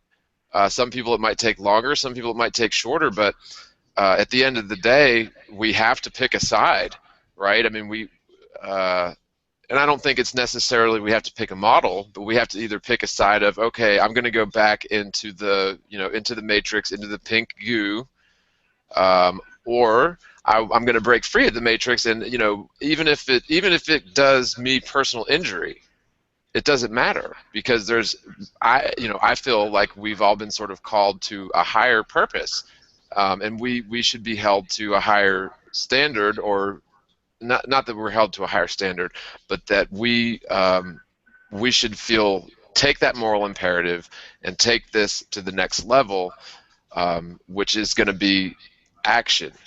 And I think that action. I agree. I mean, it's an interesting one, because although it's not on flat Earth, it was a similar topic that I was talking about with Antonio the other night, and he was talking about false flags and hoaxes, and saying next time there's an event, so let's say there's an explosion, that, you know, there's an obvious hoax that we've all looked at and gone, it's an obvious hoax.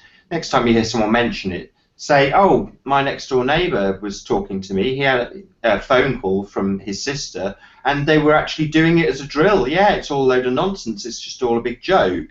And that was kind of his idea, to sort of, you know, use the same propaganda they use against them. But my argument was, well, we should be held to a higher standard than that. You know, that's what they do. Yeah, you could argue fight fire with fire. If that's a tool they're using, why shouldn't we? But we should be held to a higher standard than that. Well, let's put it this way. We already are, because they will not argue. They must ridicule and make us look like idiots through their media venues, because they have no facts to back up their shit. We absolutely have the facts. They will not discuss it. It's obvious. So when someone will not discuss it intelligibly with another group who's coming at them saying, hey, you guys are full of shit and this is how it is, and this is reality, and they won't even discuss it with you. Get an astrophysicist to debate with you. And John, you've been in that position. You schooled his ass. You schooled his ass so bad, he didn't even break. It was like he didn't do his homework. It's like he came to school without doing his damn homework. And he looked like an idiot. And Art Bell, man, I don't do coast to coast. Since that show, I don't do coast to coast. That was bullshit. Tell us a bit about your interview with Art Bell. Oh man, it was a barrel of monkeys. No, actually, it was kind of fun. You come? So this was I was only really a few months into this, and really it's a journey, because you know, it might have taken me a week to come to this conclusion, but I'm still learning new stuff all the time. But I was pretty new into this, a few months. I knew my basics enough to where I know how to argue. I think I probably do better with arguing than I do with sitting around talking, because that's just me. I'm an argumentative person, believe it or not. But I had a lot of fun with it, because I knew that I had the correct position, and nothing he could say was going to debunk this, and it could only possibly make him look stupid. And I probably didn't do the best job as possible, because, well, they had control of the call. It was 2-on-1, and shut up, dude. You had control. You schooled him. They couldn't shut you down. The guy came to you with observations from his buddies, his astronaut buddies. Well, I've been told this by this person. Dude, you gonna come to the baseball field without a bat like that? You have no information to back it up. He was unprepared, and if he thought you were going to be some dumb knucklehead from nowhere. And when I heard that, I was appalled at the way that you were treated by our fellow. It amazed me because he's usually so unbiased. It's not funny. Oh yeah, so you're a lizard from the year 2063, really? That's interesting. Yeah, they Right. get flat Earth on there, and yes, so there was definitely that. But I mean, I guess it really did. There was a lot of listeners that night, and a lot of people didn't hear it the way you heard it. A lot of people didn't hear it the way that it was. They heard it the way that it was presented, and so. I kind of got pissed about that, and I did a remix of the whole thing and just sort of picked apart the biggest points that he made, and some of the points that Harvard astrophysicist and on multiple advisory boards for NASA, Dr. Josh Grindley, the best that he could come to the table with were arguments like the mass of ships appearing over the horizon before the hole as observed by Christopher Columbus, which that's like Flat Earth 101. So yeah, he was totally unprepared. The arguments that he brought to the table, I think I did a fair enough job, putting question into his arguments, poking holes into his arguments. So that was my position, and I knew that without curvature and without axial rotation, he doesn't have anything. But they didn't want to stick on those points. They wanted to get onto other points. Well, see that, and with that in mind, that shows you the brevity of this, the length, the girth of the lie, because someone had him under their thumb. He's not impressed with people. He doesn't kiss ass. He kissed that astrophysicist's ass. Yeah. In a bad way, completely, and that shows that you have struck a nerve. Everybody who is willing to speak about this, you're very bold, John, because most people are afraid to even go there, and especially to present it. But you're smart. You've shown people the way. You've done the calculations. You've shown the basic observations that your channel's what the first 5 minutes. I didn't need any more. I was like, they're flat. I'm like, you're Awesome. freaking flat. And and really, that's sort of the way that I designed my videos. The first video I did was just like I had to put something out there. I've maybe put up two or three YouTube videos ever in years, and I just don't do videos. But I had to put something out about this, and so I did. I took about a week and put out that first video, and it did fairly well. It still does very well. It gets a lot of views, but what I did is I took all of the logical questions that come after that. Well, what about this? What about that? Because most of that stuff I had already sat down and gone through my own personal checklist, which was pretty damn long. I had to go through a long, long checklist to make sure that the ground I'm standing on is actually stationary. But once I came to that conclusion, for sure, then there's almost like it is empowering because you know the truth. You're aware of the truth. You don't have to pull theory out of the sky in order to make your theories work, right? Theories on top of theories, and pull some more theories out of the sky to get those theories to work. And don't forget about dark matter and gravity. I mean, all these theories, they're not necessary. Plus, add millions and millions of years so you have time to bring out the next equation. Oh, and yeah, my time zone changed. Anyone else experienced that recently? I'm now GMT -4 instead of 5. Oh, nice. Wow. Yeah. I was trying to figure out how that works. I guess it's a natural, regular thing that they do. I guess it changes once a year. That's pretty stupid, though. That's Why part of would the they course. change it? They've got to distort those lines. Can't let you know exactly what's going on. Yeah, and I wonder if that's it. Did anyone, like, seriously, did anyone else have their GMT change in the last 6 months? 3 Yeah, months? we have it all the time. We're currently on British summertime. Okay. Well, no, I'm saying my GMT went from -5 to -4. So Now, is one of you talking about daylight savings and the other talking about actual time zone? yeah, Greenwich Mean Time. Yeah. I've been -500 forever, for years, and it just changed to -4 in the last 3 months. It's because it's wrong all over the place. We've seen this loads of times. So we only came across this from trying to tie up show times and make sure that the people in the States got the right time. And depending on your source, you check it, and it's wrong. and occasionally they'll correct it, but it's all just part of the same fudging, distorting time and where it is. I mean, in terms of the amount of timelines on time and date, there's 27 time zones. It's just nuts. Well, the timeline also is banked on the heliosphere, so it doesn't apply to us necessarily anyway. And maybe it does because it worked its way out. But yeah, that. Well, you see, here's the thing, though. In either model, 12 o'clock noon is always when the sun is at its, at its highest azimuth. Point. Mm-hmm. Well, and that's actually not true. Well, shouldn't it be true, though? I mean, technically, it should be high noon at every meridian. In the south, during the solstice, the sun is at its lowest horizon point, all the way across the board, Earth-wide. And in the north, the sun reaches its zenith in the most northerly sky, so we're looking straight up, and the sun seems to rise higher in the summer in the north. Right. Yeah. Is anybody else concerned about this? Oh, go ahead. If you have a thought, go ahead. I just got something I'm thinking about. It's more like 2:30 or 3 o'clock is the zenith, Morale, for me in Toronto. And that's on, I'm sorry, which coast? West Coast? It's East Coast time. East The Coast. same as New York. It's like 8 hours. So you must have jumped back, because I know it's been GMT -5 for years. I had to put that into every user account I ever set up for my business for years. And so it's just kind of funny to me that it would just change one day. And so to me, yeah, that makes a lot of sense that they're trying to get, their timeline to match up with our 24-hour clock. But I think that we should do it the other way around. We should just simply set our clocks to the sun. I mean, that would be a whole lot easier, wouldn't it, than having, noon be when it's at the 2:30 position or whatever. Yeah, I mean, it goes on and on. You've got leap years. What a load of nonsense. Yeah, indeed it is.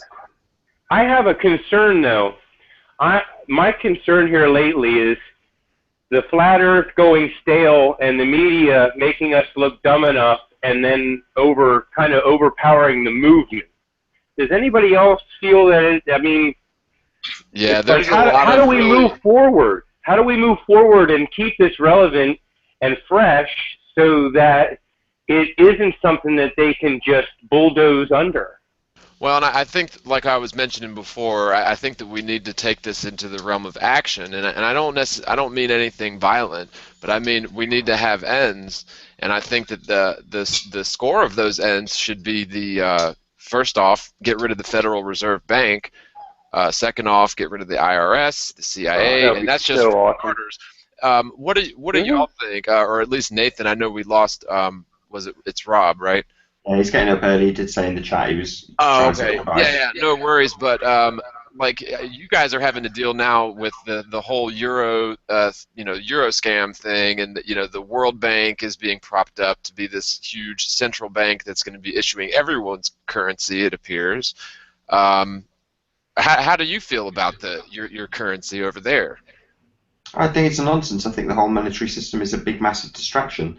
There's lots of people that say, well, the bankers still see those numbers as important to them, and therefore it's relevant. But it is just another structure, another layer of deception, another, something to keep us busy. Money is just like that. And in terms of, well, what you were saying earlier, is it Che? Che. You were saying, well, how can you? What's the importance to you, if I put it as a question? So you're saying I'm worried about it going stale. Well, for you as an individual, forget everybody else for a moment. Has it empowered you to do something more? From the knowledge of flat Earth? Yeah. Has it given you, like I'm trying to attribute it to John and his videography, but I'm saying for you as an individual, has it given you more emphasis to do stuff, or has it helped you as an individual? So forget the powers controlling people. Yeah. Detach yourself from that. Let's put it this way. It is, like I said, a cog to me. It's a part and a working member of something that I'm glad that I have knowledge of it. What it has opened up, it has opened up a can of whoop-ass on the fact that we're deceived on all levels. From our history, which is not written by actual events because the events are predicated on cause and effect by people who start and initiate these things, from false flags like we're having over here and in France and everywhere, to all these things. So it is empowering to have a slice of truth, but it is but one slice. It is a big slice, don't get me wrong, okay? But it is a part of my overall makeup as a person where I'm like, okay, well, all this is true, that we've been deceived on all levels from society, how my country is not a country. My country, if you look at the United States, is a corporation. It's Sure, not. but you hit the nail on the head when you said you've been deceived. So if you simply, again, from a personal perspective, you turn off your TV, you're no longer being deceived. If you cut those people out of your life, no contact ever again, literally, your life is enriched. Your fulfillment in terms of what you do with your life, your time. If you want to bring money into that, that's fine too. But, you could equally say, well, I use my time to provide services in barter. So, once you detach yourself from these people that you're attributing power to and worried about their control over others, well, you're still back in that web. Whereas once you detach yourself, yeah, right. so that's what Flat Earth gives me. This is the point I'm trying to bring it to. Is you No, can no, suddenly I detach agree. yourself from all of those nefarious things and just literally completely ignore them. Detach yourself completely. And I do that now. I'm not a TV guy. I watch Netflix, so I pick what I want to watch. And I don't watch too much TV because I'm really busy. But I 100% agree. You have to ignore that. You can't watch the mainstream media. You can't believe what they say. They're trying from Hollywood to the nightly news. All those people are appointed. All those people are in positions. They're all there to make this whole situation look like something it isn't. And I can see through that veil now. I've seen enough layers to see that all of it is connected. I know the symbols. I know where, going back to the Luciferian thing, he marks his territory with his symbols, and his people are promoting that type of lifestyle. I can see it now. If you think about it in this way, so if you're on the street and you see the guy doing the 3-card Monty, right, and he rips you off, he rips your money off, and you've lost your $5 to the guy who's a street performer. At that point, once he's got your money off you, you've got a couple of choices. You can stand there and point to the crowd and go, look at this evil sod, and moan and come back the following day and do the same thing over and over again. Or you can cut your losses, walk away, never go near the stand again, and you've best $5 you've ever spent because you'll never go near that table again. Exactly. Hey, making the lemonade. Hey, Che, we got Antonio on. Antonio, I see you sitting there patiently. How you been doing, man? I'm good, thanks, John. Have you been on long? Have I? No, I've just come on. Okay, all right. So you didn't miss much. No, I'm kidding. It's good to have you though, man. What you been up to? Yeah, thanks. What I've been up to actually is sleeping. So that's why I missed the start. Nathan passed me a link. I missed the start. Sorry, man. But I've been listening. Whilst my cogs started turning, having a coffee. Relaxing. So, but I've been on maybe a minute or two. But all's good. All's good. I'm enjoying the chat. Good. I mean, the actual conversation that's going on now. Nathan's on fire. Yeah, man, I appreciate Nathan carrying it for me, man, really, and it's good to have you both on here. And Antonio, I'll let you get up and get your coffee going, but so far we've hit on a bunch of topics, and we still have just over an hour left. So did anyone that I know we've sort of had a lot of topics just go by. Did anyone have anything that they jotted down they wanted to jump back to real quick, or? You know what? I don't know lately what you guys have been talking about, but who has taken notice or gives any validity to this Mandela effect? Has everybody seen any of these observations? Yeah, I've looked into it, and I'm not really that. At first, I was like, that's neat and interesting, and wow, that would be a foolish thing to go back and change, go back in time to change that. But, hey, I could have sworn he said, Luke, I am your father. That's the only one. That's the only one that I'm still sort of beside myself on. But even Mandela himself, I remember that he was never. I remember him never being killed. I just remember him being jailed, and that was sort of like this big, huge deal. And lots of wealthy people tried to get him, let out, and it took a long time, but he was finally let out. That's the storyline that I remember with Mandela, and it's the same storyline that my wife remembers. And lots of Did you see the JFK assassination, the redo? It went. There were 4 people in that car. I remember, and that wasn't even my era. Now there's 6 people in the car, and it looks like she shoots him. It's the craziest thing I ever saw, because that is not where I remember. Yeah, I've seen one where it looks like the driver turns around and shoots him, and I've seen one where even that footage was released 10 years after all the hoaxes. Even you remember the book about the before the Titanic. I think the Mandela effect is just a giant. I don't know why every time I talk, there's an echo. It goes away. It goes away right away. So. Yeah, we don't get the echo, so if it's hurting you, it ain't hurting us. Okay, sorry guys. Yeah, no problem. I get it sometimes too. It's kind of annoying, like you'll be talking and you'll hear yourself talking what you just said. It's very odd. But yeah, I wasn't too taken away by the Mandela effect, although I still, I will admit, I've watched Star Wars many, many times during my life, many times, and I could have sworn that he said, "Luke, I am your father." That's the only one. All the other stuff I wasn't familiar with, or it didn't do it for me. But some people seem to be very convinced that this is a phenomenon. I'm not too convinced, but who knows? Right, both Antonio and I can tell are itching to jump in on this. You go first, Antonio. Okay, so what happens with the Mandela effect? You have, John, you just mentioned that. I'm a big fan of Star Wars, and I too thought it was Luke. I just hadn't paid enough attention. And when people said, oh, look, they've changed it to no, I'm like, oh, what? Wow. And I looked into it and I got sucked into it a little bit. But then there are the other Mandela effects, which are basically other people telling me what they thought things were. Yeah. I have no say in it. I'm talking about things that I don't know anything about. Films I've not watched or books I've not, the Berenstein. I've never seen those books. I haven't got a clue what they're talking about, so I'm having to believe them. And what's happening is you're having more and more thrown into the Mandela effect. Oh, do you remember this event? You say, no. So, well, this is how it was, and now this is how it is. You're believing somebody else.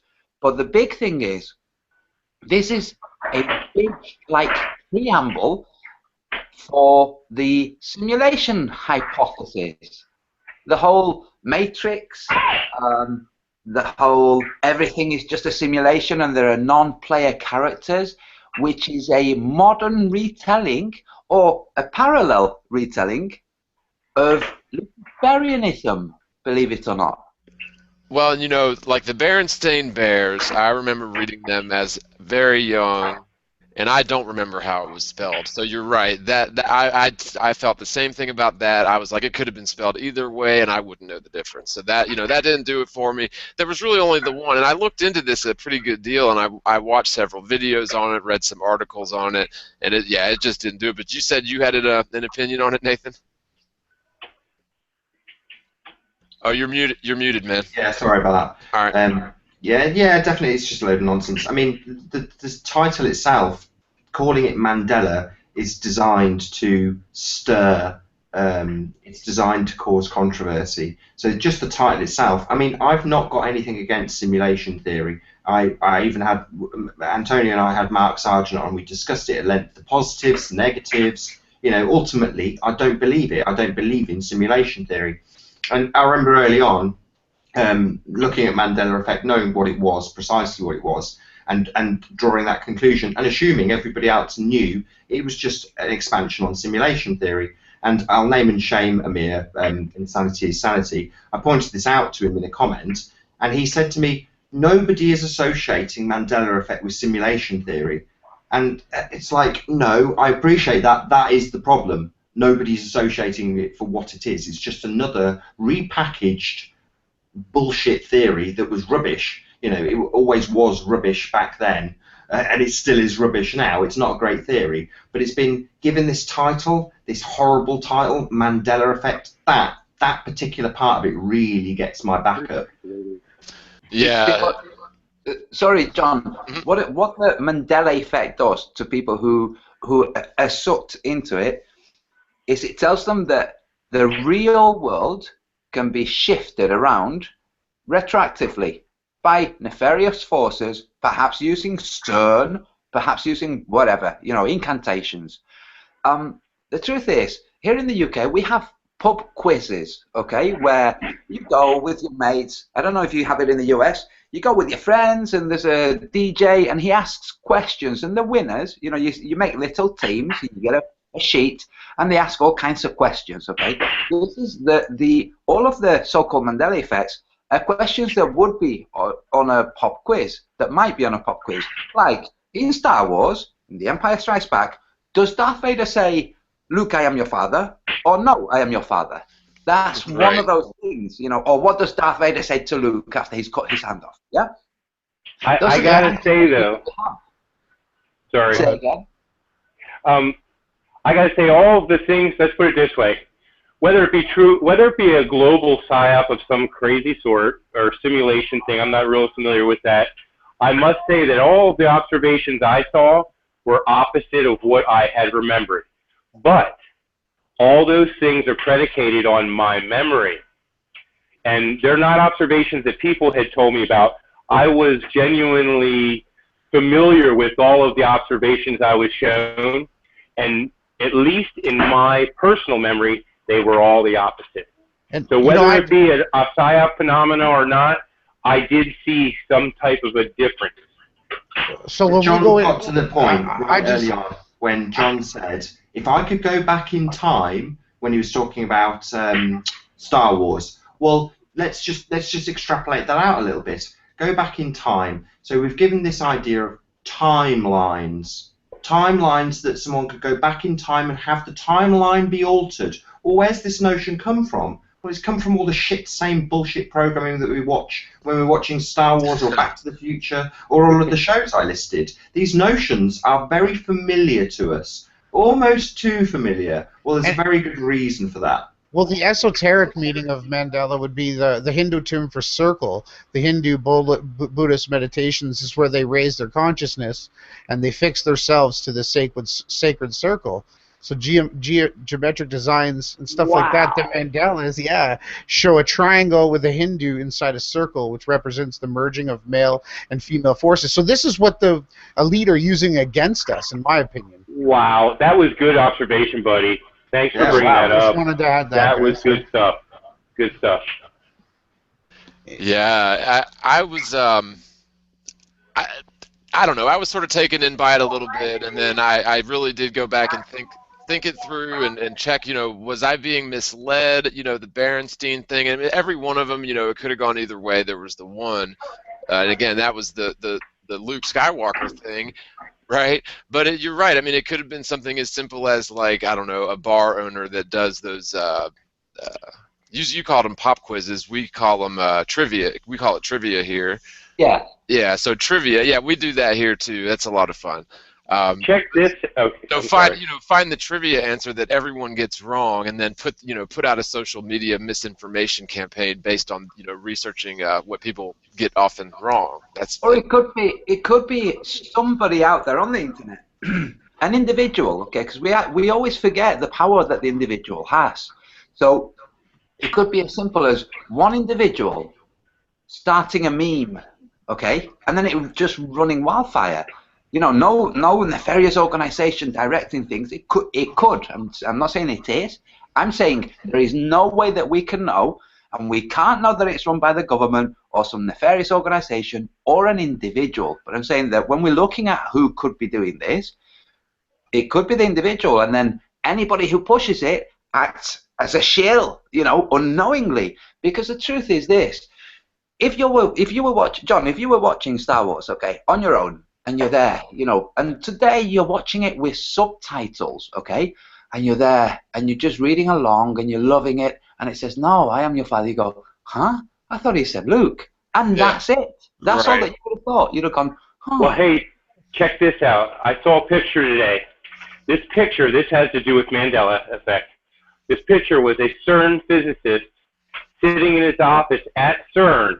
He had two placards or pictures, big cardboard cutouts on top of him. The first one said Bond 1, and the second one was a picture of Nelson Mandela. Okay? And Bond 1. So if you go to James Bond, the first James Bond, this just shows you that either somebody knows something prior to this effect, or they're just effing with us. Because the first James Bond's name was Nelson. And then he shows that picture of Mandela. And he's either laughing at us because we're stupid and we're believing the psyop, or these people knew ahead of time what they were doing. Did anybody see that picture of the that porthole kind of thing going on when they were doing when they ramped it up to 40? That was some crazy stuff I was looking at. No, but I didn't see it. I tell you what I remember. I remember Alex Jones saying, "The world is going to end. They're going to make a black hole at CERN." Oh God.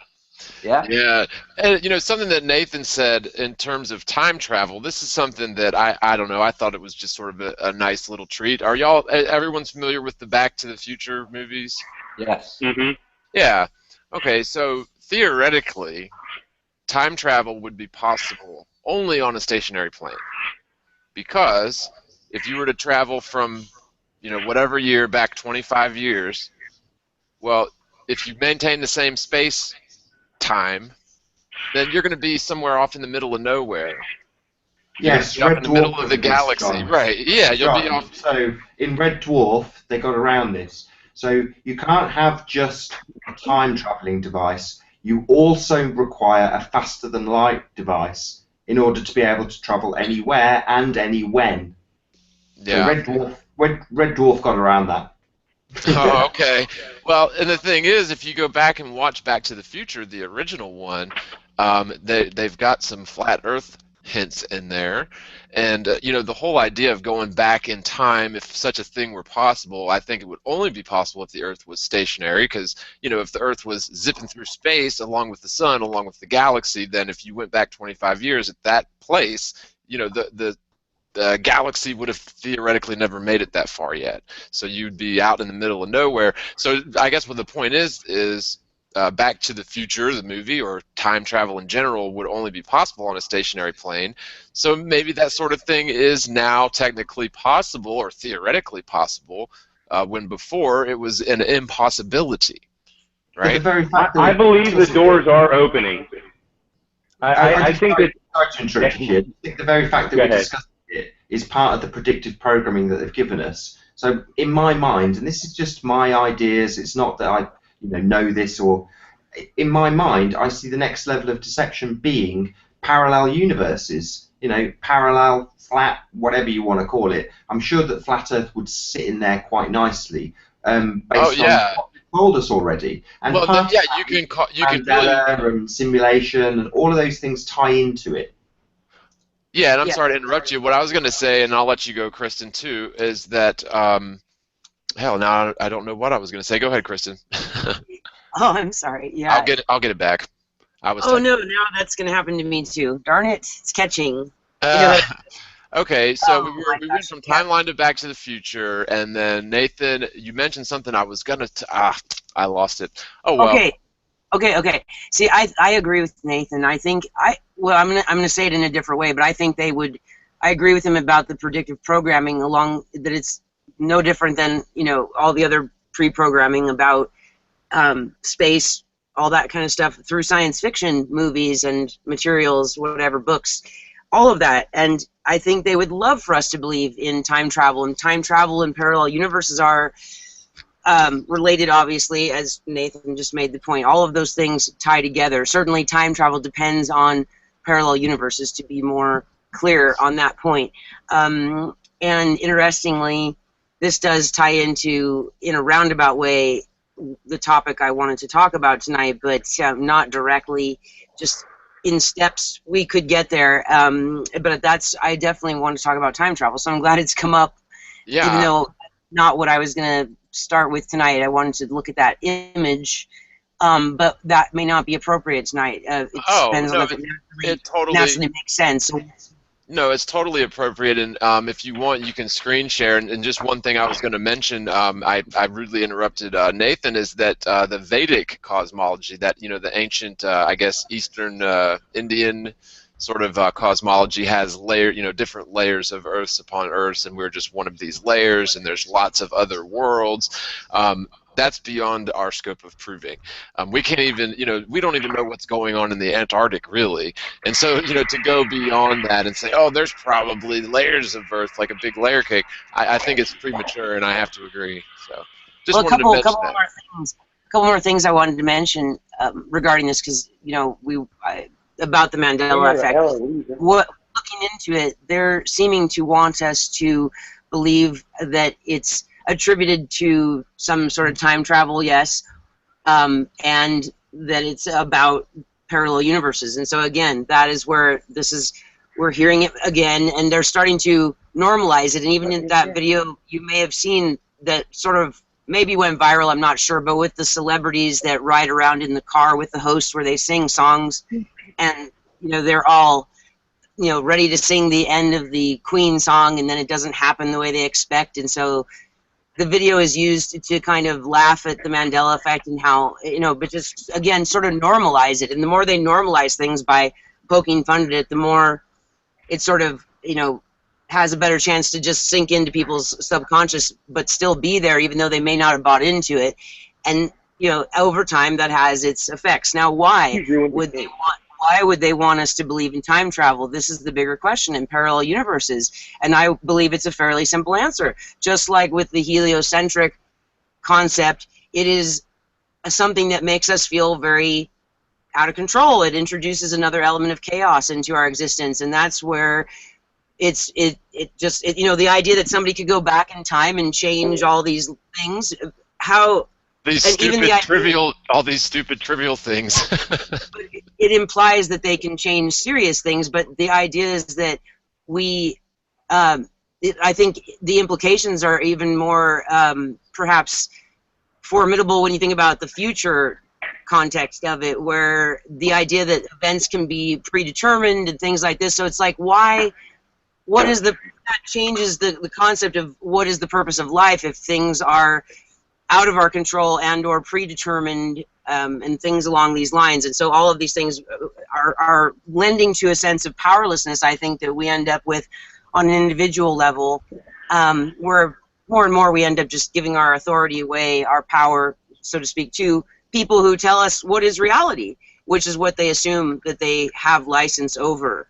This is what we're all subject to. I think this is why a lot of people can't even believe what their own eyes see, because they're already surrendered to the authority that tells them we're on a spinning ball our whole lives, and so they're just not going to question it. And that's a very sad state of affairs, and not to offend anyone, but it would just be good if we can free our own mind enough to ask the questions that need to be asked and not just accept the information we're given. And usually it's without even a real explanation, most of it. I've noticed that all throughout my life. It's just amazing the way information is given to us, Oh, but not to go on tangents, yeah, but no, I agree. Make right points. No, it's very deep psychological programming, and the subconscious mind is so much more powerful than we tend to think it is, because it's going on in the background. But the subconscious mind is responsible for just so much information being passed through it and processed, and then you have things like dreams, and we really don't understand those and how they operate. But the subconscious level is being sort of played with, I think, not just through mass media, not just through education, but through a variety of tactics that they use to get us to come to these conclusions, or to have these discussions, and to go down these lines of thought in terms of time travel and this and that. So yeah, it could just be like Nathan said, and I tend to agree with you on that, Nathan, that it's just a bunch of bull. But if it's unlocking in people like this idea that, oh, time travel's possible, and oh God, if they could change Star Wars, then who knows what they did. Well, if they had a time machine, they've already done what they're going to do, so there's no stopping it. But I just don't see. I don't know. I don't see us ever being wise to any ripples in the space-time continuum or the flatty time continuum. Do you know? Well, You know what, John? Sorry, Evan. If you think about what the whole Mandela effect has done, if we just look at it pragmatically, it has made people think, Jesus, what can scientists do? How powerful are they? They can change the past, and what they're doing, they must be trying it out by changing freaking book titles and stuff. But this is how powerful scientists are, because nobody's sitting there thinking, wow, the divine consciousness must be trying something out. Nobody's thinking that. Everybody's thinking, look, they must be using CERN, they must be using HARP, they must be using a combination of things. And the truth is, no, none of it. That's just the bullshit that Nathan referred to is this. We then swing, we have this quirk, okay? It's nothing. The truth is, it's nothing. If people weren't saying, oh my God, Mandela effect, we would individually be saying, oh, that's interesting. I thought it said Luke. That's it. That's what we would be doing individually. But now it's this big thing. Now we've heard CERN thrown in there, this mega powerful thing. Now the thoughts are veering towards what can scientists do? And the truth is, they can't change freaking book titles in the past. They can't change films. It's just things that the authority, which is now scientism, is trying to impress us with. But even if you think about what CERN does, it's got nothing to do with it. The reason people are talking about CERN is conspiracy theorists like us notice something. We try to find the reasons for it. We can't find the reasons. We see in the news that CERN is doing something, and at some point somebody goes, oh, it must be CERN. That's totally invalid. There's no reason to think CERN is doing. First, there's no reason to think something's actually happening. And second, there's no reason to think that if there was something, it's CERN with its scientists. Have you guys seen Totally. Terminator? Do you remember Terminator 3, Rise of the Machines? Sure. You've got the female Terminator. Well, they show us a hadron collider. So there's a scene where they're underground and they have to power up this hadron collider, or similar device, great big circular underground particle collider, and they have to pin it to it. So you've got this time-traveling movie giving you images of a machine that's like CERN. Yeah. Well, Oh, it could and even be. those ideas, because when we watch a movie, and yeah, I've seen Terminator 3 as well. We'll watch that movie.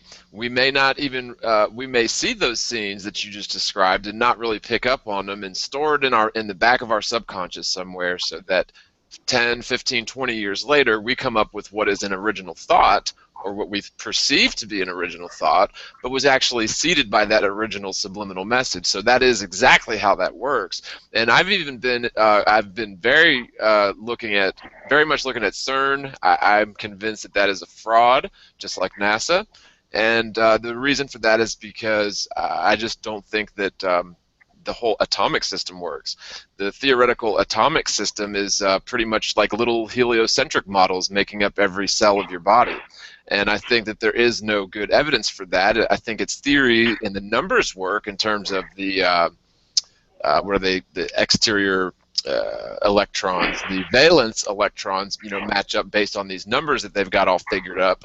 But it's just theory. We've never imaged an actual atom, and so for people to say, "Oh, well, CERN is, they're accelerating particles and they're going to smash them at high velocities and create conditions like the universe was moments after the Big Bang that never happened." Yeah. Right? Well, the thing is, you have this theoretical Big Bang that never happened. And with theoretical physicists, what they do is they conjure up a thought based on the false, or at least very flawed, theory of relativity. So they believe that. They then come to an assumption that something must be a natural result of a sequence of events. they then send it down to, we've seen this in the Big Bang Theory, the TV show that Nathan mentioned earlier, that the theoretical physicists are the ones at the top of the physics pyramid. They think of something and pass it down and have the experimental physicists see whether they can manifest this to prove or disprove the new theory. So the Hadron Collider is just a big version of that. It's basically theoretical physicists saying, look, if the Big Bang happened, then it must have happened by some process. Let's make a huge device that could at least demonstrate to us what that process was. The truth is, the whole Big Bang didn't happen. And no matter what they can create sparks, I'm sure. I'm sure they can create all kinds of stuff. But they can't create something that will actually truly validate the Big Bang Theory. Because the Big Bang Theory starts with zero, and you can't have zero leading on to something. Well, and I think with CERN, I think it's probably a lot like NASA in a sense that most of the scientists and stuff working there, they don't have a clue that they're just getting randomly generated charts out of a machine. Nobody's inside of that machine when it's powered up and running, right? And so it's all very much theoretical with printouts or however they get their data, and they'll sift through that data for years and years when it really could have just been randomly generated or whatever, but it's certainly not going to prove anything like a Big Bang, especially when you realize its truth. And that's why I concluded a while ago that CERN was a hoax. I haven't dedicated as much time as I probably should have to it, but when you've got something like NASA, I mean, CERN is sort of secondary. That's nowhere near the cost over the years. So, do you know what? Have you read The Hitchhiker's Guide to the Galaxy? Oh yeah, absolutely. I love that book. The movie was awful with Mos Def, but the book was good. Yeah, the original BBC movie I actually liked, but not the new one that with Mos Def. It was pretty stupid. Yeah, it was. But for anybody who hasn't read The Hitchhiker's Guide to the Galaxy, The Hitchhiker's Guide to the Galaxy has this idea that there was a group of humanoids, some kind of group, who wanted to know what the meaning of life, the universe, and everything was. So they asked the computer. They had a huge computer, and the computer said, okay, yeah, I can tell you the answer. You'll have to wait several million years. So they all die, but there's this ceremonial, belief-like, religious waiting for the answer. The answer eventually arrives, and the answer is 42. And they're all like, what the hell does that mean? And the computer says, well, if you want to know what that means, you're going to have to create a different kind of computer that will render to you a meaning that you can attribute to the number 42. Sphere's ratio. Yes. Yes. Simple. So this is when Slatty Bart Fast creates this new planet computer, which is the Earth, which is being run by the mice. And the whole reason for that is to render a result for the question of life, the universe, and everything. That's basically a joke about CERN. It's Douglas Adams saying, look, you have theoretical physicists asking questions, some of which don't have an answer, but they can create all kinds of devices to arrive at answers, none of which will make sense, and will continue to have to be kicked down the road, So let's say that they did find the Higgs boson. Okay, now what? Now they have to have something else that involves CERN. So, okay, and then what? They have some other result. Okay, and then what? Then they'll have to have some other. And it will just be a continuous chain of events, exactly like NASA. We have to continue to receive all of this funding, otherwise we won't be able to arrive at the next point. Or, further down the line, there's a problem because, unfortunately, it would seem that we might have had a timeline change. Now, we've detected timeline changes before, and everybody will be happy to hear this. They'll have all heard it before. It'll all seem perfectly normal. Oh, we live in the time change era. instead of the space time warp again. Yep. I thought about that recently. Wow. Yeah, so we have it in literature. we have a big joke, because it's a joke, it's a brilliant comedy, the Hitchhiker's Guide to the Galaxy, the whole series of books. It's freaking funny, very, very funny. In that book, the universe, the god of the universe is actually a hyper-intelligent shade of blue caught in a prism. That's the god of that universe, okay? And in that universe, you have these guys who want to know what everything's about. So they make this computer. The computer gives them the answer. The answer says they have to make a planet to find the answer. They make a planet. Eventually, when the answer is arrived at, it gets destroyed by accident by some other. It's just a big, long, it's a shaggy dog story, as we call it in the UK. But all kinds of elements that are very apt for reality, just like in Catch-22. The book after Catch-22 is called Closing Time. In that book, one of the characters sells invisible, indetectable warplanes to the US military. Now, they don't actually exist. It's a con. What they do is they bring an airplane carrier with a drawing of a plane on the ground, you know, on the platforms, so that people won't cross this area because, you know, maybe they get electrified or something. And that's it. They're selling something that doesn't exist. And that is Joseph Heller's way of saying, this is freaking NASA and the war machine. This is what they do. They tell you they have these things, and they can't discuss any of the details, you know, national security, but thank you for the money. And that's what CERN is. Yeah, and you know, if the USA was going to host CERN, or it was going to be placed here first, but they couldn't get the budget up for it, or something along those lines, maybe the US was like, okay, yeah, we've got our hands full with NASA here, guys, so y'all can take this one over there in the Netherlands, or whatever. Yeah, so it did get built over there. I don't know, it was very high cost, nothing close to what NASA's done over the decades, but very high cost, and I think that most importantly, what it does is it pigeonholes scientists, you know, really brilliant minds who have, you know, sucked in all these assumptions, and you know, they're going to focus on these numbers coming out, you know, printed out of this machine that, for all intents and purposes, could be just a random number, the most expensive calculator ever built. Yes. Yes. Have you ever seen what they produce? I mean, have a look at the images that CERN produced. It's just a load of dots and lines, like from an Amstrad. It just looks like garbage. Yeah, it's pretty bad. Well, look at how much of the alternative media community is focused on what they say CERN is really up to. They say it's smoke and mirrors that CERN is trying to recreate the Big Bang. And they say what they're really trying to do is, you know, open a portal to another dimension and all that business. So what's your thoughts on that? Is this just all fear porn because they keep the whole? It's exactly the same principle as telling us that there's aliens. It's the same. You push aliens, the nonsense bit, into the alternative media, but you let it simmer.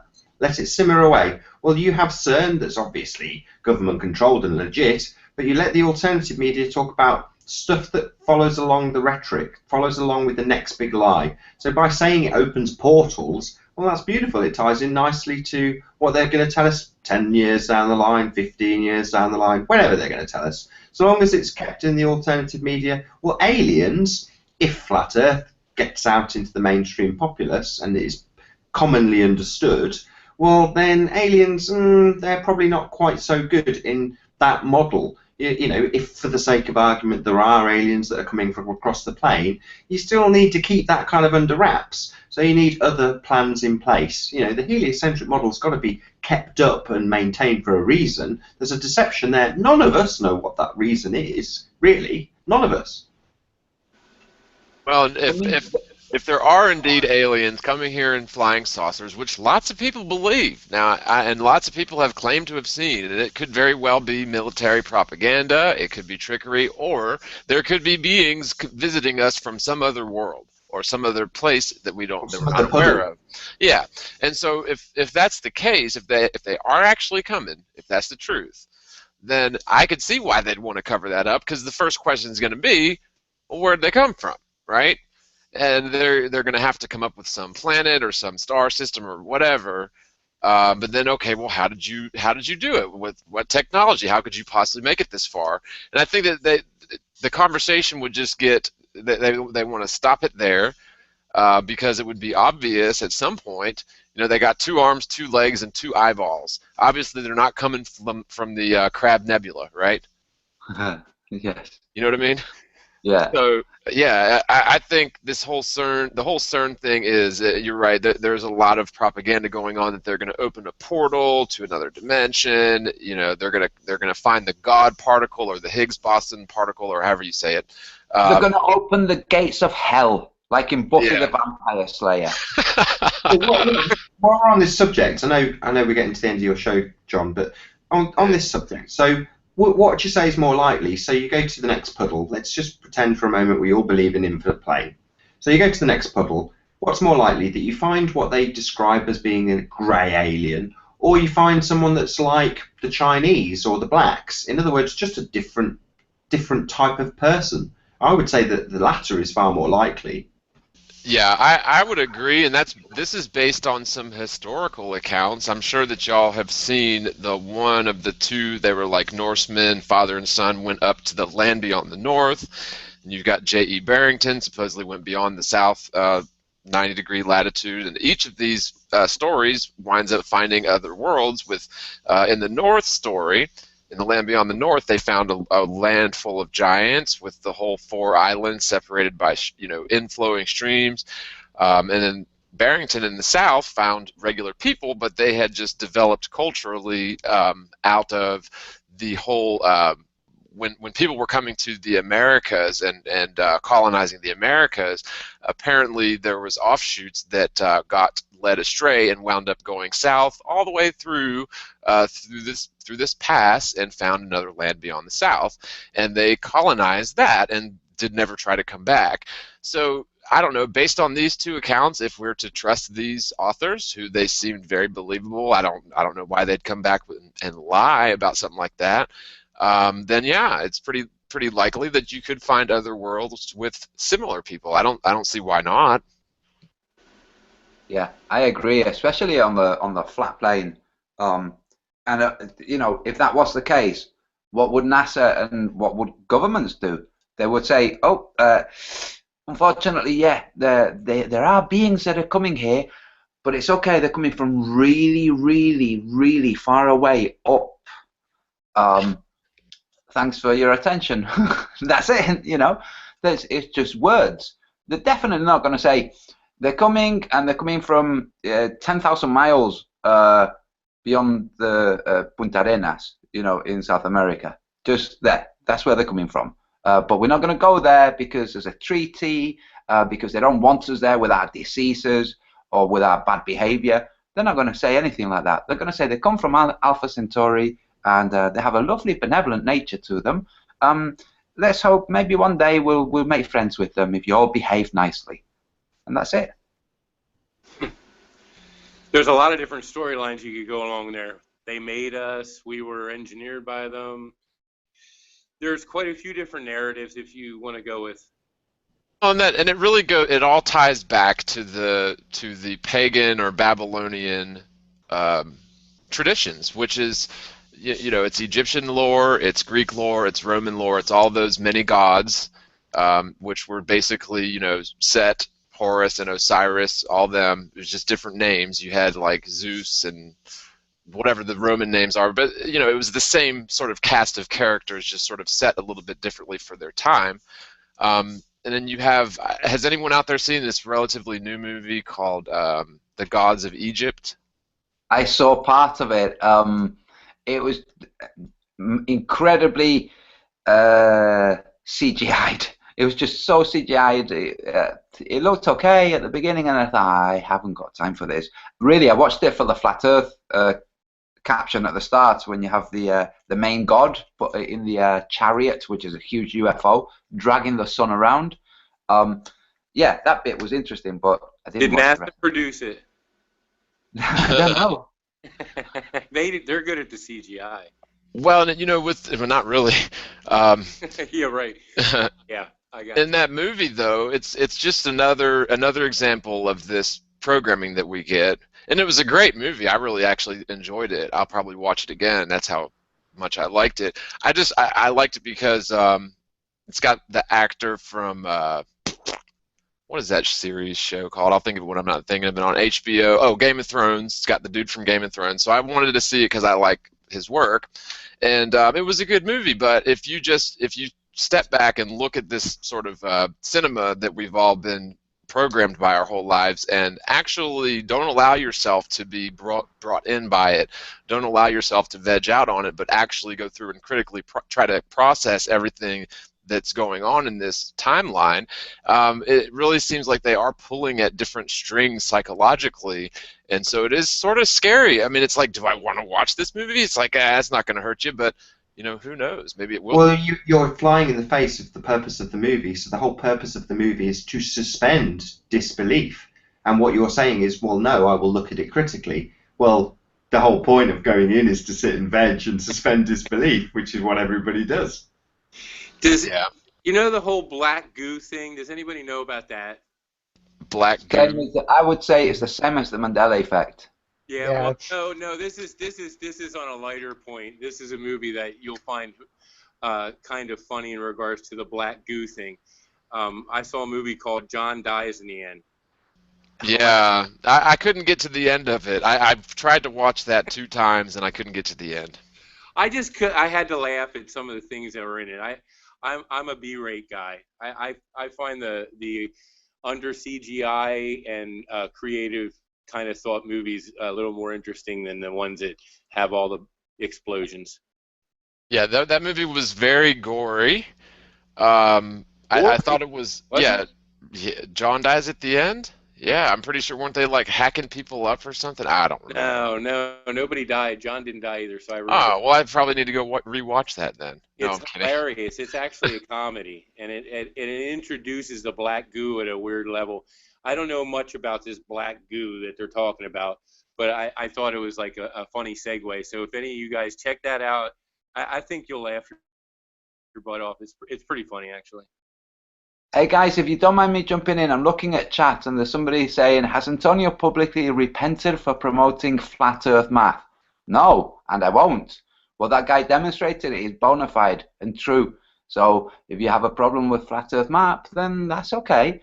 But when he's demonstrating that AutoCAD doesn't render reality, dude, if you're not willing to accept that, then you need to wake up to reality. And I see that in chat, there's a couple of people that need to wake up to reality. Well, the issue that I always have about the AE map is not that it's not accurate. It's that you have to understand what is the matrix of the map. What is the map showing us? And when you understand that, it's not that big of a deal for me. And again, what the problem with that map is that it's closer to correct at the center, and less correct as you get away from the center, especially when you get out past the equator or that central ring. It gets less and less accurate in terms of size and distance. So all that gets skewed into the point of infinity around the South Pole. So if that's the case, then distances are going to be stretched out. And you're like, well, you can't do that on a map. Well, if you're looking at a Mercator projection or a Peters projection, it's the exact same thing. It's just, the equator's mostly correct, with the 90 degrees north and south being infinitely stretched at those points. So at any rate, either way, you've got a map that is not rendering an accurate picture of what the face of the Earth looks like, and that's a problem, especially when NASA shows us real pictures that look exactly like the Mercator projection or the Peters projection.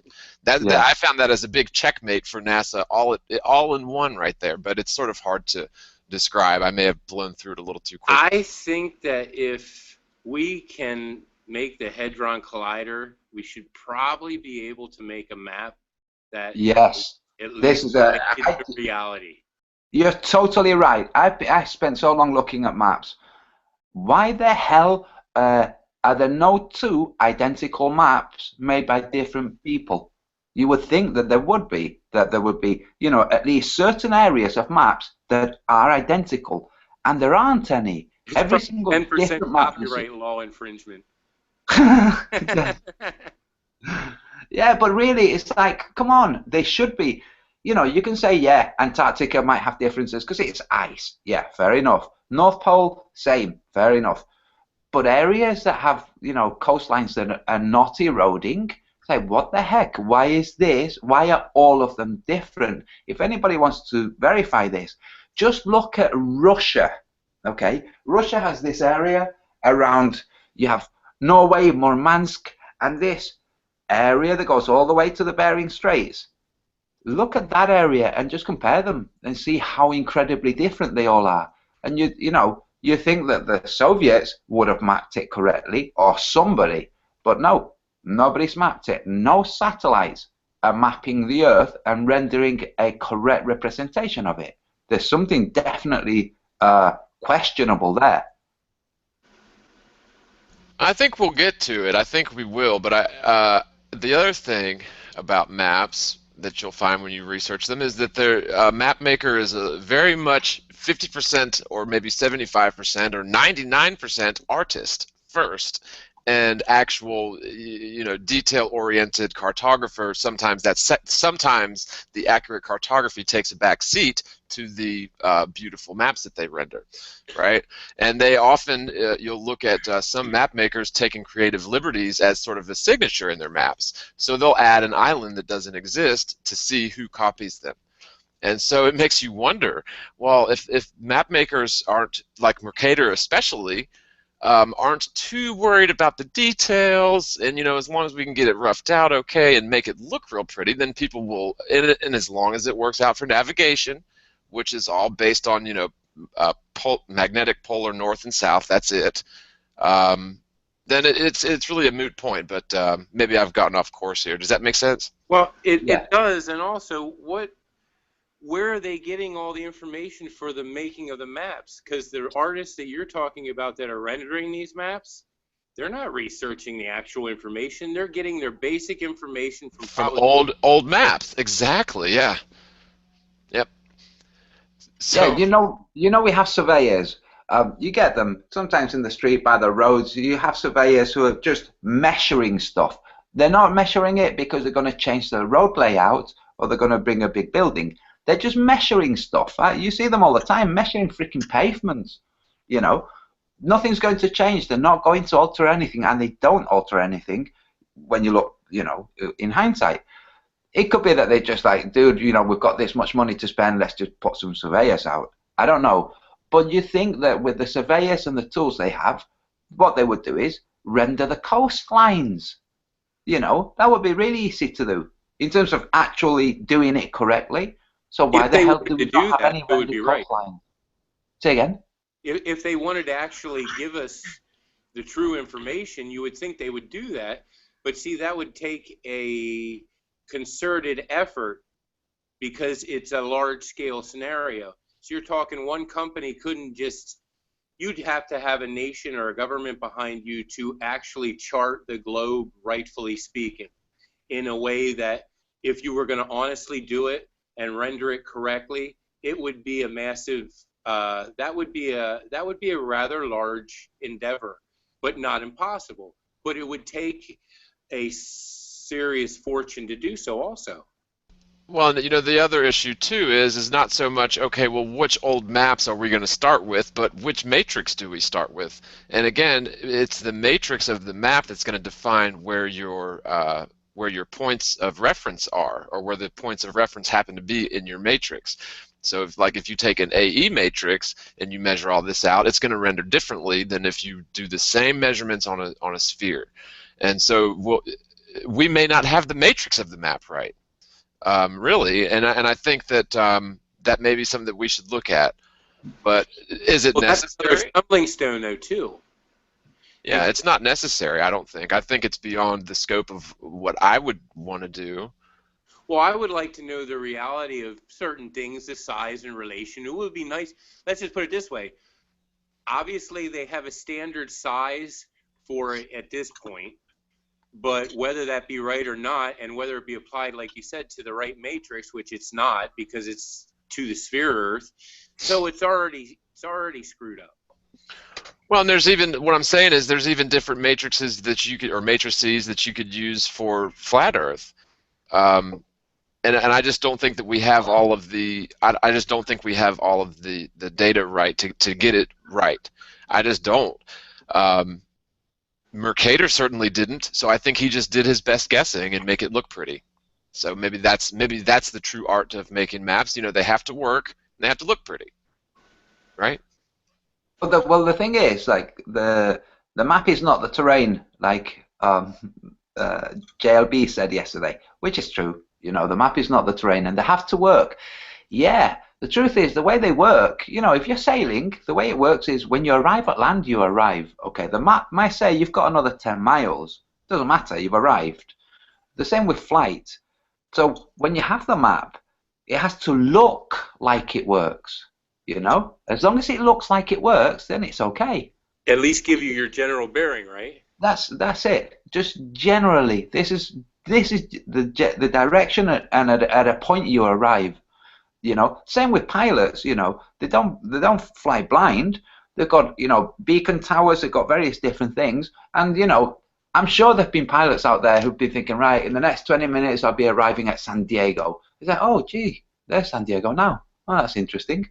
And that's it, you know. They're not going to go and write a big report and go to Congress and say, you've got that San Diego in the wrong part of the map.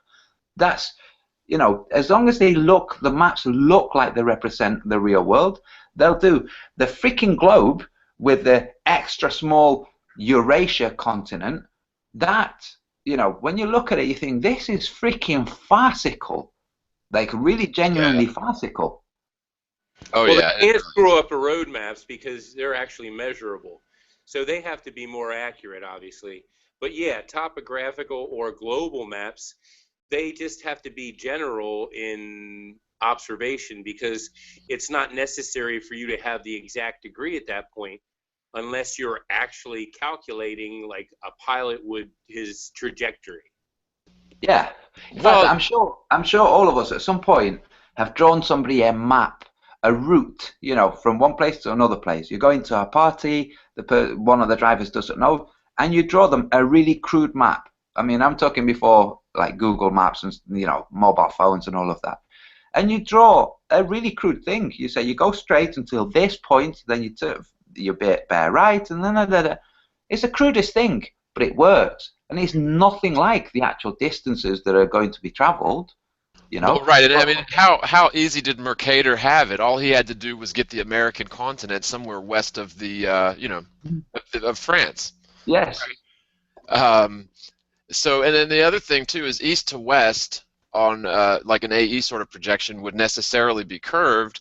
And I remember early on into this thing, I was on some chat groups or something, chatting with some people, and there was a group of people that had all taken their cars out with compasses and aligned themselves to distant city skyscrapes, say 50 miles off in the distance so they could see it and align to it and align with, say, due east, and just see if that course, if they kept their car straight in alignment with those buildings 50 miles off in the distance, would due east remain, you know, their heading.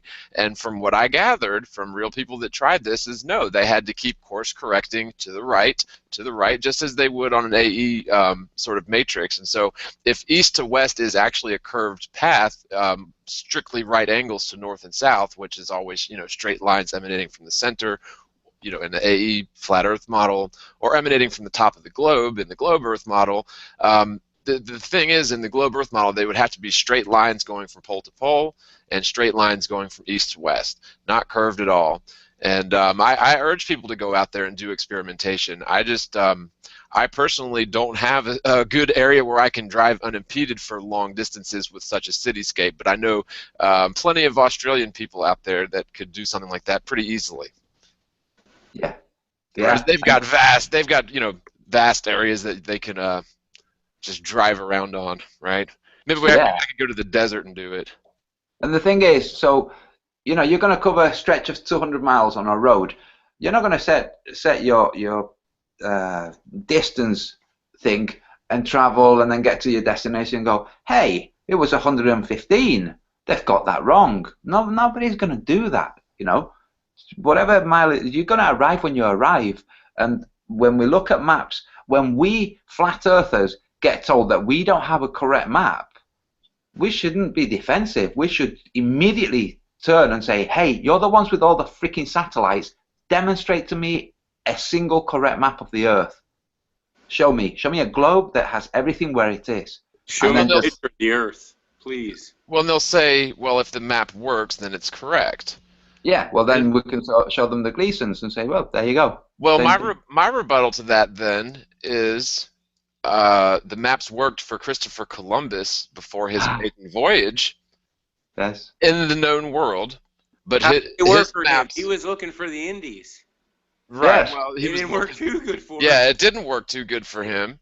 But see, they had all their maps correct, or so they thought. No, they didn't have it correct at all. They had to add a whole new set of continents and a whole nother chunk of the world. So that sort of proved to me that the maps don't necessarily need to be 100% correct to work in reality. And I don't know, maybe that's stretching it a bit, but it's really, if you think about it, it's not. Their maps worked, but they were totally incorrect about a whole side of the Earth. So how could it be? Why it would be silly for us to say that the maps work, therefore they're an accurate representation of the face of the Earth. I don't see that. I think it's a moot point. Yeah. Totally. I tell you what I think is curious. Total, changing the topic. NASA and the ISS using these handheld microphones. This is NASA. Yeah, really, and play around with them and microphones. spin them around and play with Yeah. them. It's CGI. Starlight Have had you it seen them better. go? You can see the microphones go right through their fingers. Yes. Yeah, you can. There's a clip with Tim Peake squeezing some water out of a little water thing, and he's placed the mic on the wall, and you can hear the water coming out. You can hear the little sounds of the water being kind of slowly spurted out of this bag. The mic's on the freaking wall 1.5 meters away. If the mic is that sensitive, why the hell are they picking it up in the first place? Just leave it there and talk. It's just the most absurd thing. And I think this is done just to make people think, oh yeah, it's real. They have hassle. They have things. At some point, I bet the mic went missing, and they had to look for it. And it's all human. It's all human things. Look at all the cables hanging off the walls and all of that kind of stuff. They don't even have vapor locks between chambers. Yes. Insane, man. Yeah, and they have this thermal cover, for the outside. This thermal cover made of a mysterious, I don't know, some material that's going to stop the little entrance area from getting hot. This thermal cover is going to stop that area from getting hot. So they must have some kind of weird instrumentation in that area that could be kind of scrambled by heat. If you look at Brian Mullen's work on heat dissipation, and what the hell is this? What the hell that are is NASA doing? so important because, and it's not just heat either. It's also you have a static charge. H belt. Yes. That static charge is going to build up and build up until that thing has to ground out eventually, or it's going to fry. And Yes. so NASA has never answered that. They've never answered how do they get, for example, a simple O-ring, like a pressure seal. How do they get something like that to work in the vacuum? Yeah, and what happened to that inflatable extension that they took up there? What happened? Did they went off inflate it? into alien land? How in the world do they go from such extremes, though? Because you're talking heat, radiation belt, and then freezing cold. We don't have the materials, and the materials that they're showing us in the plane and the videos they give us that is in their stratosphere that makes it look like they're floating around, which is BS. Man, thank God that Armstrong and all them guys that went to the moon, they didn't know about the belt and it didn't affect them. If they would have known about it, though, I mean, good thing they evaded that. Well, and it's funny too because Van Allen had indeed, allegedly, apparently discovered the belts prior to the whole NASA Apollo missions. That they were being studied, and NASA was told by people such as Van Allen that they need to prepare for bad radiation up there, and they did not. They didn't put it in the suits or in the fuselage or whatever, the capsule, and so that's a really good proof that the Apollo missions were lies. So if they lied about the moon landings, why? I mean, ask yourself that. Why would they lie? You know? That's dual fold. Yeah, Yeah. sorry, if I can just, because I have an answer for why would they lie, like a genuine bona fide answer that Because the makes Earth is sense. flat and stationary, obviously, but I mean that's what I'm Well, yeah, asking you to think. but separate to that, you had these two competing ideologies at the time with communism and the Western system. This is all part of the play for the masses, for the plebs.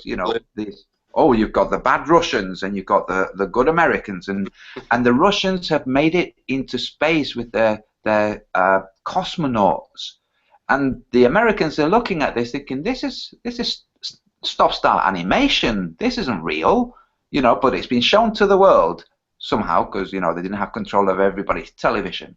The world has seen freaking cosmonauts. First they sent this dog out, Laika, and now they sent these cosmonauts and got them back.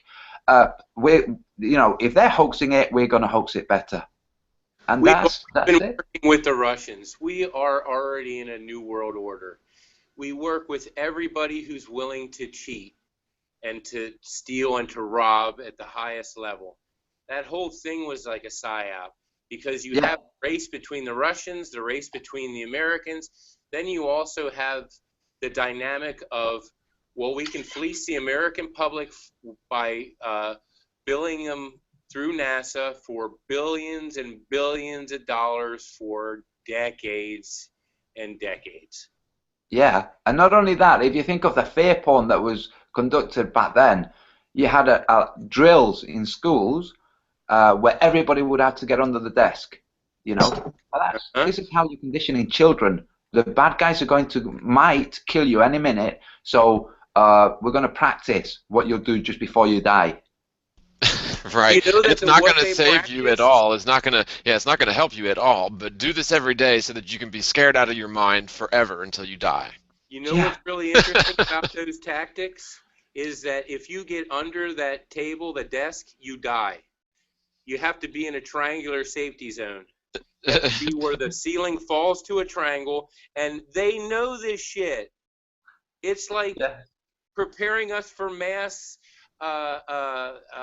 depopulation. It's like another facet of.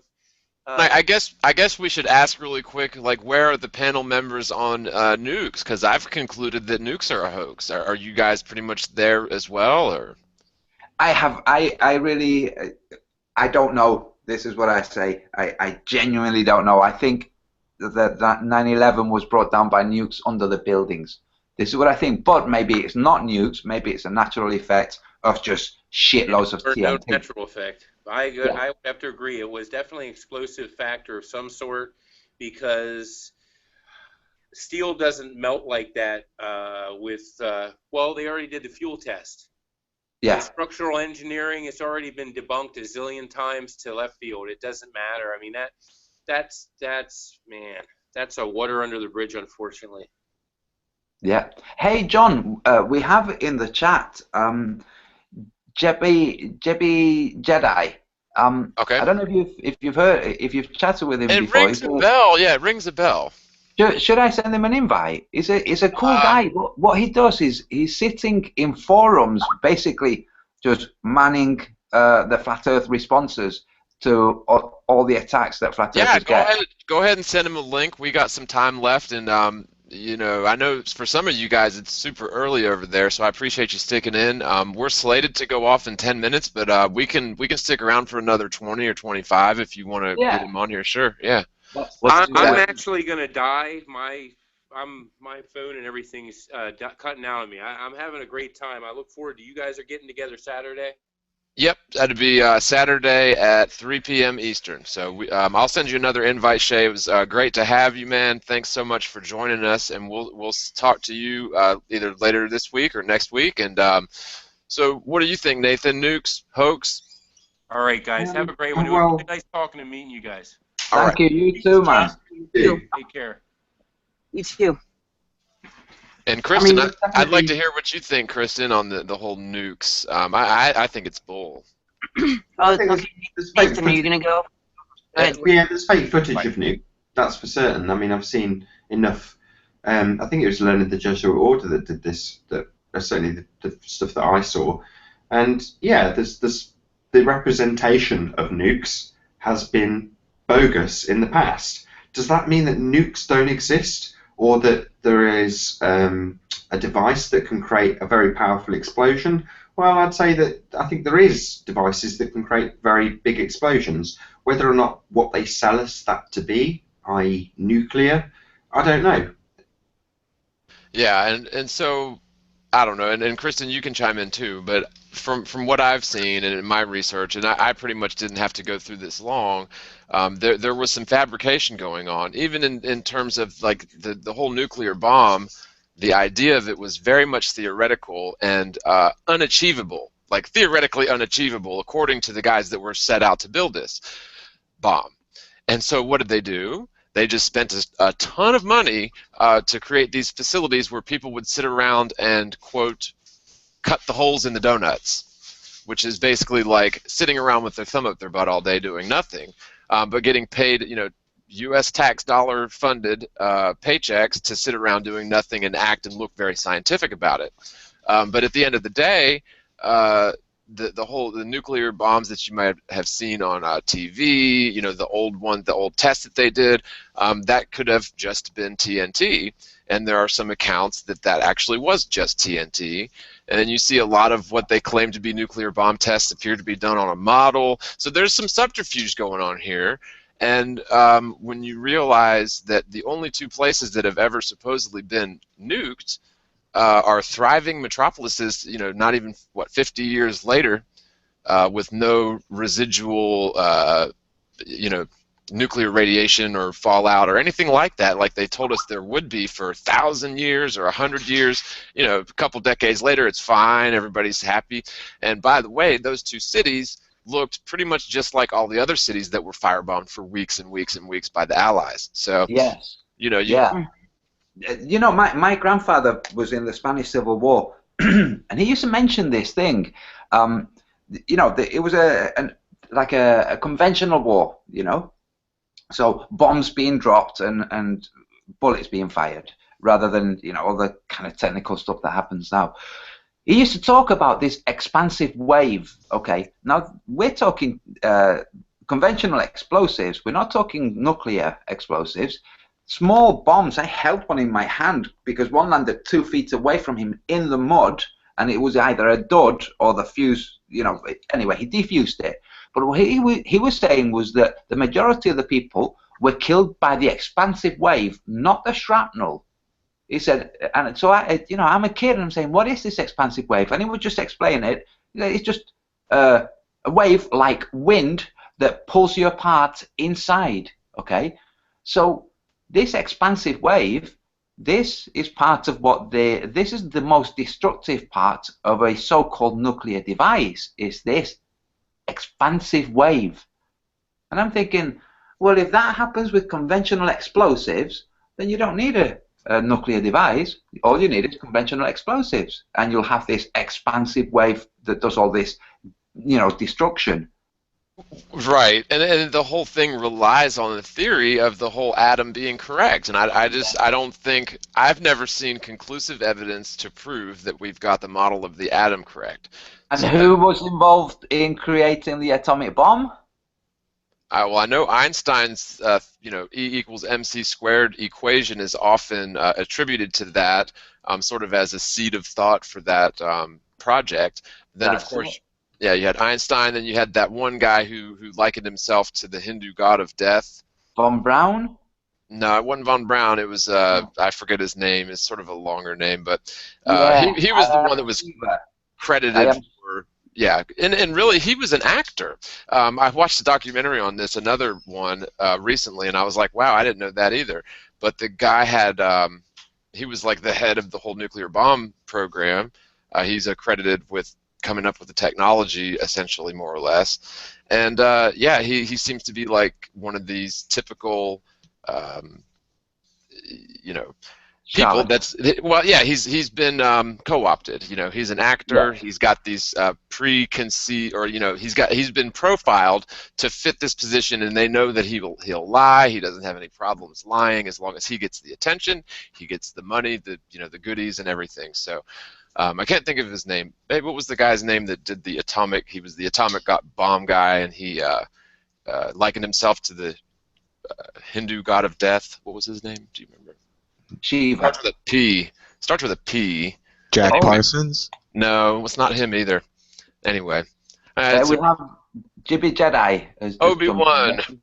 What's up, Jimmy Jedi? Somebody say fake nukes. Yeah, man. Man, I did a video talking about it, and we went over some footage of theirs. And one of the first things I noticed were all the streamers right next to these old atomic bomb detonations. You ever see those? Streamers. It looks like streamers. It looks like little smoke trails off to the left or the right of all of the old atomic footage. Yeah. I was like, what is that?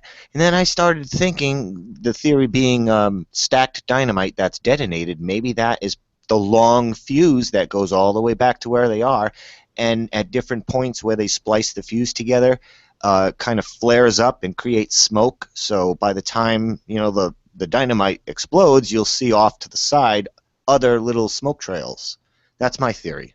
Well, you know, a lot of people don't know that when they first came out with atomic bombs, it was like what, 1 kiloton? That's what they were dealing with.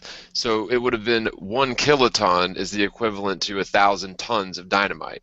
And so all the military would have to do is put together the equivalent of 1,000 tons of dynamite in one spot, and you'd have basically the same effect as a 1 kiloton bomb. If I've got that right. Yeah. It was Robert Oppenheimer. Now I am become deaf. Yeah, there you go. Robert Oppenheimer. Thank you, man. Thank you. I couldn't think of his name. Oh, I was looking for a P. Yeah. It's the open, when you look at it, it was most predominant are the P's, the double P's there. Yeah, that's what. Yeah, see, it's just your damn subconscious. It's all places. But yeah, with the, we think of warfare. Lies and deceit are part of warfare. In fact, they're the most integral part of warfare. Lies and deceit. You're gonna say, look, you've got a magical weapon. We're not gonna give you any freaking details, but we'll show you with a great big explosion. You look at the size of the bomb that was dropped by the Enola Gay. It's a freaking huge thing. It's like a bus. That's a heck of a lot of explosives. You don't need something that big if it's going to be a nuclear detonation. No. They had issues getting the scale right. See, if they tried, there's a sort of a range that they would need to either, when they're constructing these bombs, they either needed to be careful of making it too large. That way, they couldn't carry it, or making it too small so that it wouldn't do enough damage, theoretically. And there was just no possible way for them to achieve what they claimed to have done and get it into, a plane like the Enola Gay and take it over there and drop it. It's just, the planes aren't big enough to carry that much weight. So it seems to me like, we've all been heavily propagandized about nukes being dropped on Japan, and perhaps even the Japanese people believe that. But I don't see the evidence for it. I mean, where's the fallout? Look at the fear porn that was continued afterwards. When the Soviet Union broke up, we had all these dirty bombs. A suitcase bomb, a mini nuclear device. All of these things that were just fear porn. I remember, the bombs that were in the Ukraine's falling apart, and now they're starting to sell them in the black market. Nobody can check that. Nobody can verify that. Whoever it is that has discovered this, let's say it was a bona fide story, there's no chance that it's just some spy who's got no backup. It'd be a case of a spy finding that this nuclear device has been sold, finding an airstrike. That's what it would be. Not, they're selling freaking suitcase nuclear bombs. Have you seen The Sum of All Fears? No, I don't know. Yeah, I know I've seen it, but who was in it? I can't. Ben Affleck. Yeah, I don't know. I know now. Yeah. Well, they basically wheel in I think it's like a Pepsi Cola vending machine into a stadium, and it's got a nuclear device in it, and they essentially detonate it and destroy the entire stadium and all, whatever, 40, 50,000 people that are inside. I can't Yeah. help but laugh. Where's all the radiation? You know, Yeah. there are animals thriving near Chernobyl and Fukushima, and there's no radiation there. I mean, does it only affect humans and not other mammal life? Hey, Jason, do you remember the fear porn from Alex Jones regarding Fukushima and how long before the radiation arrived? Everybody had better get these. Ooh, hot particles in New England. I heard all about it. We would get hot particles in our water and snow. Oh, we were so scared. Yeah, we're not supposed to be able to eat fish from the Pacific Ocean for the rest of time, right? Yeah, and we will be seeing it. You know, by now we'd be having all these deaths. Yeah, it's just absurd. I don't understand whether Alex Jones really follows things. Basically, he's just running from the mainstream. Yeah, he feeds off the mainstream media and regurgitates it back out to us. Like we could listen to it ourselves and twist it ourselves. You know, we don't need him. And there's the connection. That's something, a point I've wanted to make that's come up, I think, a few times in this show, rather, is how in the mainstream it's all fear porn, but then in the alternative media community it's still all fear porn. It's just a different spin on it. And so people who claim to be awake and truth-seeking, not to knock any of us, but are we really free from living in fear, even though we say we're awake? Or are we being tricked to think, oh yeah, we're aware that all this stuff is happening, but if we're still in fear anyway, then they're still winning. That's it. Right. This is one of the things that I didn't live in fear beforehand. You know, I'm not saying, you know, big pat on the back for me, but I'm not a big religious person, you know, but I understand that this isn't the be all and end all. I get it, you know. You don't have to be a genius to figure it out. We're just here experiencing this stage right now. So death, yeah, you know, something you want to avoid for as long as you can, so that you can learn more. In case the whole reason for it is for you to pass certain tests or trials or whatever. But since the flat Earth, it's like, oh, okay. Before I had suspicions, now is no longer suspicions. So there's really no reason for fear. No reason for fear of pretty much anything. I mean, even there's a prisoner in the UK called. He goes by the name of Charles Manson. Charles Bronson. And in the US, you've got Charles Manson. And both of these guys say, you know, you can keep me in prison all you want, but you're not trapping me. You know, and these guys don't have fear. This is why they don't get released into the public, because they might just, you know, who knows what they would do. They don't have fear. So living around, you know, walking around, doing your daily routine without fear, you see a different experience of the world. And I think that's part of it. You're not supposed to live in fear. In fact, for the religious out there, Jesus said, you know, don't worry about tomorrow. Let tomorrow worry about itself. You know, have no care for the morrow. Yeah, so don't worry, you know, because fear is just like, you know, a more accentuated form of worry. Worry, you don't need to worry. Nobody needs to worry, you know. In fact, whenever worry comes into the equation, it's because there's a problem. And worry doesn't help your faculties in problem solving. Well, So, you know, furthermore, what I would add to that too, and that's very well put, and I wanted to touch back on something that was brought up as well, but you know, fear, really, if you think about it, is the opposite of faith. Faith is the belief, even if it might not seem very logical or possible, but faith is the belief that something good is going to come, whereas fear is the belief that something bad is going to come. And so, yeah, I mean, I agree with Kristen that, yeah, as long as we're afraid of something, it doesn't matter what that something is. It's, you know, that's the mission. Now, jumping back real quick, now, I believe atomic energy is possible.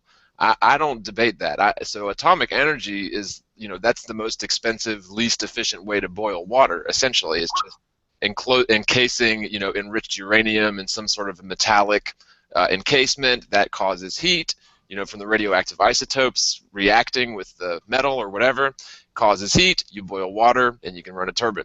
So but if you think, sorry, John, if you think about it, they are just electric rods. That's all they are. You know, you have them in this vat with electricity, take the electricity away, they're not going to release it. They're not going to heat up any water. They're just something that conveys heat very quickly. Hot rocks. Yeah. You know, that's all they are. They're just elements, you know, like your freaking kettle or anything that will heat up water. That's all they are. So yeah, over time they lose this ability to heat up water very quickly, so they replace them, you know. But that's all they are. They're not magical. My point was, though, is like, okay, let's just say, and I wouldn't call that atomic energy either. I would call that a stupid way to boil water.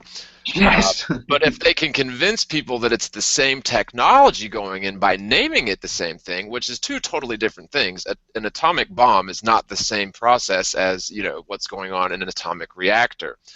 An atomic bomb is a horse of a totally different color that involves splitting theoretical atoms that I don't even believe exist, right, anymore.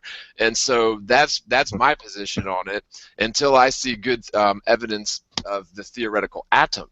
Yes, aren't atoms 99.9% invisible?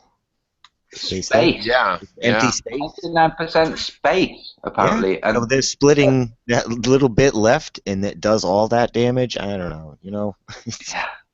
Which I don't see any real video of. Every video of nuclear detonations are manipulated. If they are not cartoons added on top, they manipulate the saturation and the contrast levels to give it that hot look to them when it could be just a cold smoke plume.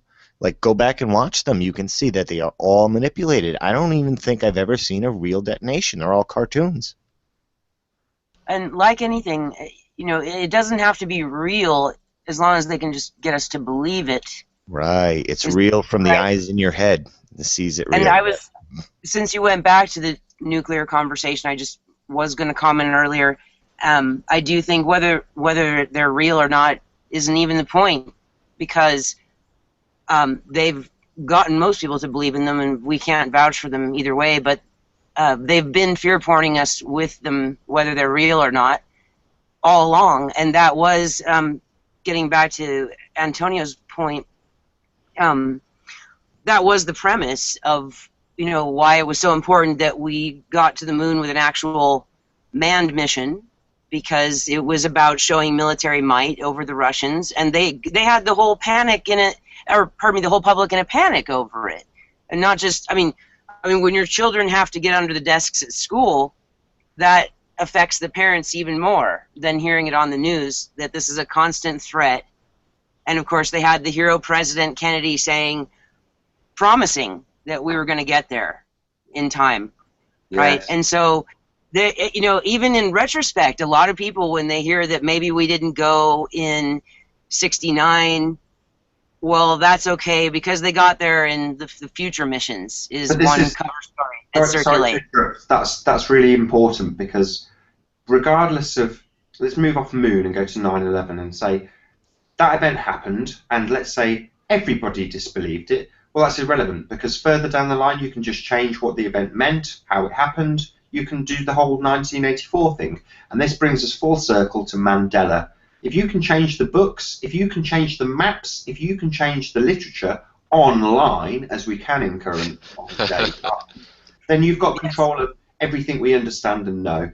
So ultimately speaking, you can blame that on some nonsense like Mandela effect, when reality says that what we are subject to, the TV, the internet, the information we think we're controlling because we type something into a search engine, that is all controlled. You know, I was training myself to not react to words that are just prompted in front of me. You know, my browser is Yahoo, and I've trained myself to not look at the freaking news things that they have, okay? No matter how much I try, I can't avoid. Now I know, for instance, that there's just been this European football competition that somebody was tracking who the best, sexiest fans were. You know, there, boom, right in front of me.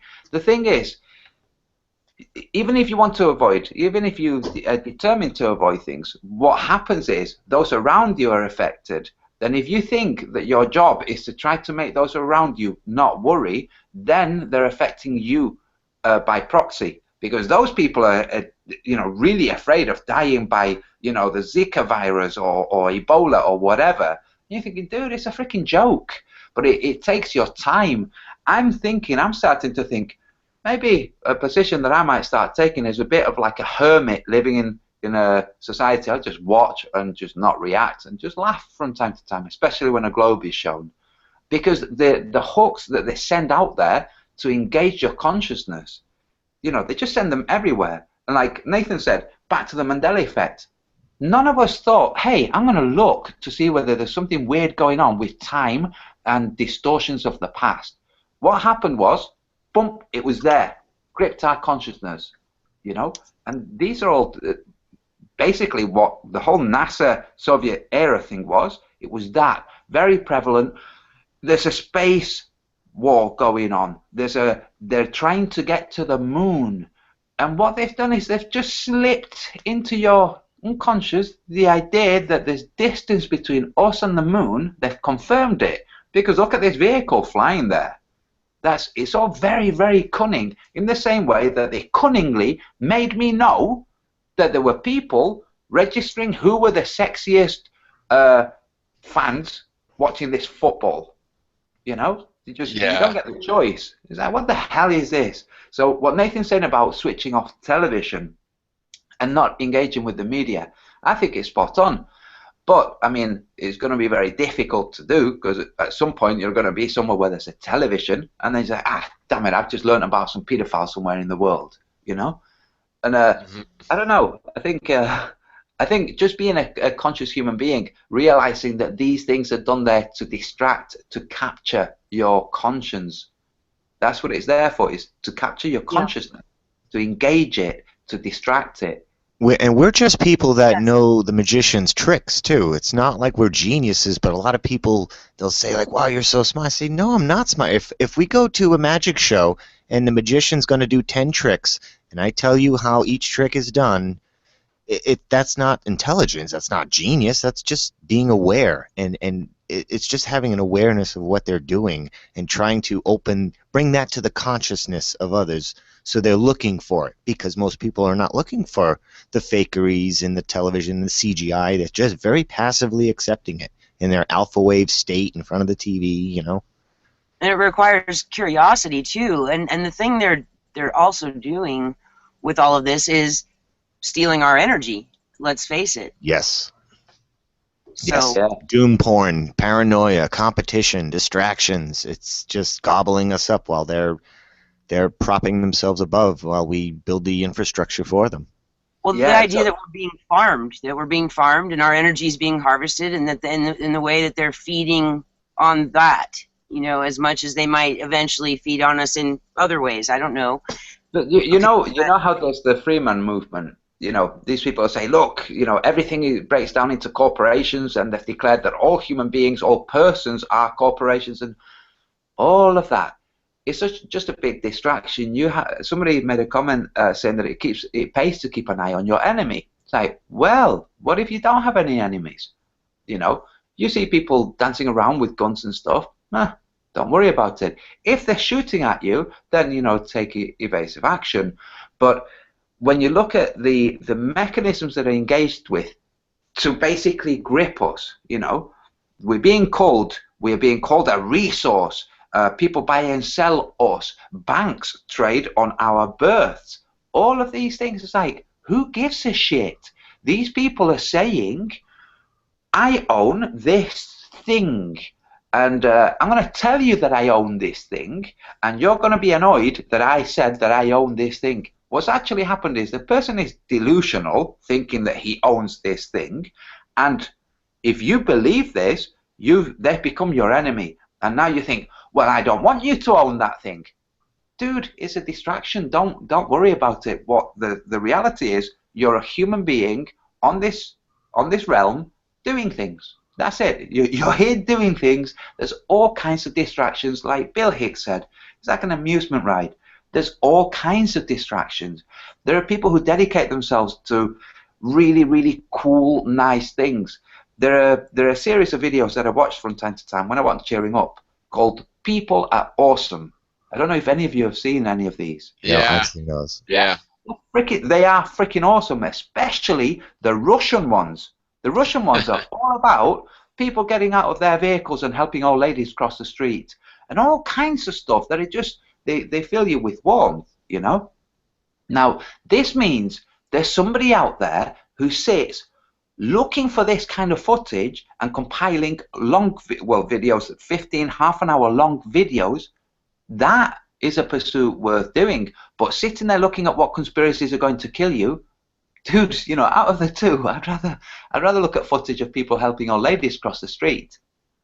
You know, Yeah, because it's your absolutely. choice. It's your choice. You can see the world as every single being is your enemy. You know, it's a dog eat dog world out there. And Wall Street. the sad thing is, and you're so right, and it's sad because I talk to, or I'm in touch with people all over the world, now more so than I've ever been, and people from all over the world, all different creeds, colors, faiths.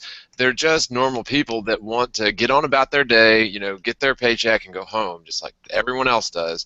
And yet they're able to manipulate us against one another using these, you know, governments and tactics that we've been sort of describing for a couple hours.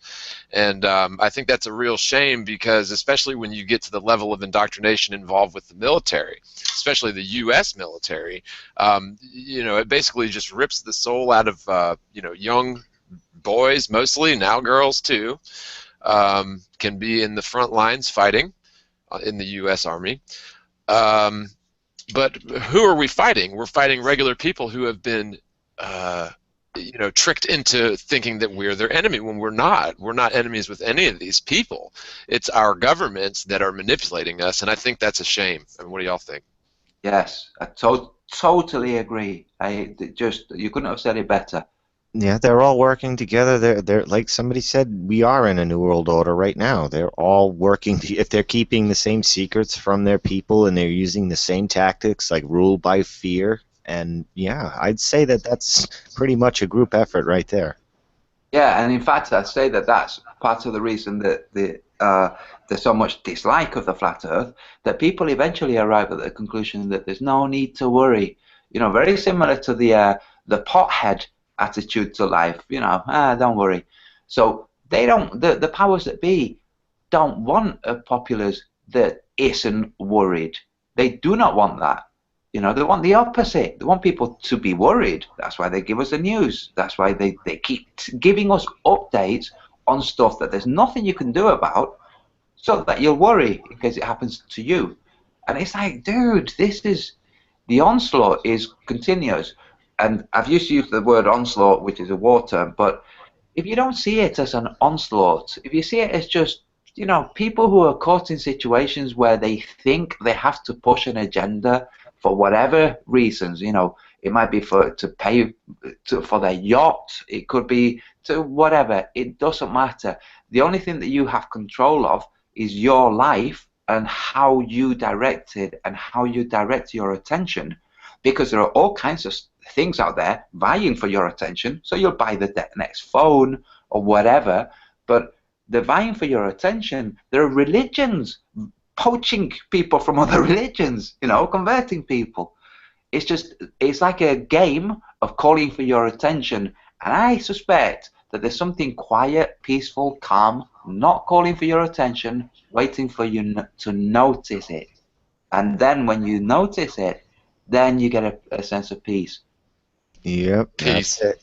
That's it. That's totally right. And peace, you know, again, and I said faith is the opposite of fear, but peace is also really the opposite, or maybe the opposite end result of fear. And, you know, fear, if you've ever really been frightened by something, not maybe in a movie, but in actual real life or in a dream, dreams can be terribly frightening.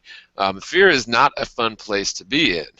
But peace sure is, and having faith is a beautiful place to be. And you know, I agree with you guys that you know, there is this sort of coordinated effort to get us all on a massive scale, just in as much, you know, quagmired and as much fear as possible, so as we're not we're not looking in the right places, or sometimes looking directly beneath our feet, right under our noses, for something that's just been waiting for us to discover, you know, our entire lives. And this one here is so simple. You'd think, like Nathan said earlier, I got it in a day or a week or a month or whatever. Everyone else will get this no problem, but it's not that easy. It really isn't. No, fear is the mind enslaved. That's Yep. it. And that's where they want us. And Absolutely. it is a state of mind. That's what we've been saying in so many ways. It really comes down to this state of mind. More importantly, it comes down to our awareness that we have a choice about it. Until people are aware they have a choice, it's as though they don't. It's this thing where the awareness is the essential component. And if only we could, to strike another note of what we've already been talking about, but if only people could take full ownership of ourselves. I want to say, if only we could all take full ownership of ourselves. Because, yes, all these other things that, as you say, Antonio, vie for our attention, all the distractions we've all been talking about, these things do take away our, when I say stealing our energy, I mean, it's our life force we're talking about. Yeah. And it's whatever you give your energy to, whatever you put your focus on is where your energy goes, right? We've heard things like that before. Yeah, Yeah, energy and flows where attention goes. True. Yep. Yeah, and it genuinely feeds on it. I'll give you this might sound a bit obscure. So I'm a painter. When I'm painting a specific area, okay, I'm focused on this area. That area is all that there is, okay? From my point of view, that area is all that there is. But if that area had its own consciousness, my attention is helping it to grow. And in the real world, you have the same thing with the news. We know that there are fake news given to us. They're dressed. Definitely. Yeah. So our attention actually helps that news to grow. So imagine the latest, Florida shooting? Orlando. Okay. Yeah, Orlando. Yes. Just imagine if we'd all gone, interesting, and just shrugged it off. Okay, that news would have got smaller, and the rest of the world, if everybody went, oh, interesting, and just shrugged it off, that news dies because it lives by our attention. I think that's half of what they're doing with this, though, is basically desensitizing us so that when somebody actually does get hurt right in front of us, we just go, and walk past them and, step on their head. Well, Right. that's what we're going to be doing because we're so used to all the fake news. It's going to be hard to go which one is real. I mean, maybe ones that aren't blamed on ISIS, I might listen to a little closer because I'm like, well, I don't hear the usual keywords. Maybe this is a real one, but as soon as I hear them, then I know. Yeah. But the thing is the point is when it's news, if you're involved, if you're walking down the street and there's a shooting, you know about it. It's not news. It's actually an event that you're involved with. But when it's news about stuff, first of all, it's news about an event that finished. So you're just being told a story. Imagine that there was some terrorist attack and the government did nothing because let's face it, part of a terrorist attack is to engage with the consciousness and cause fear. So the government basically displaying what this terrorist attack was is a terroristic action. What the government should do, this is a terrorist attack in some place, is not report it. That's what they should do. That totally negates the actions of the terrorist. Right, but the terrorist is the government. That's the problem. Right. Yeah. And they should know that giving attention to the terrorists would just make them stronger. Like that's exactly like what I used to think. Like, why are they giving them attention? You should ignore them. It's like we don't give in to terrorist demands. Well, you are mainstream media. You're giving into it. Like, and you're making everyone else feel like it's real. Well, and it's funny because the police here in America use that model. They do. They will not release certain elements of a crime scene, or they won't release, like, for example, whether you believe in Lucifer or God or not, it's irrelevant. There are people out there that worship Satan and Lucifer and go and sacrifice animals and people, and they do this. But to think that these elements don't exist is sort of an issue, because they do exist. But the news will go on underreporting it so that people don't start asking questions, and the police don't go out reporting that we've got a rash of Luciferian style sacrifices in our county. They don't. They cover it up so that people don't get freaked out and start. And then you get the whole copycat thing, right? And so they'd rather keep it under wraps. And so I agree. I don't see why they wouldn't do that on a world stage. But then once you realize that the world is the stage and they're sort of the actors on the stage, the governments are, right? Yeah. Then it makes sense.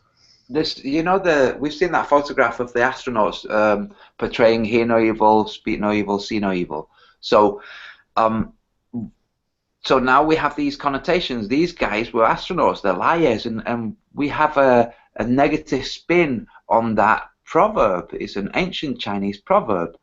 The reason for the proverb isn't ignore bad stuff. It's saying don't see evil behind bad stuff, because when you see evil behind bad stuff, you have an emotional response which stops you seeing clearly. So you can't find the solution because you're emotionally engaged. Instead, see it as the problem. See it as the situation it really is.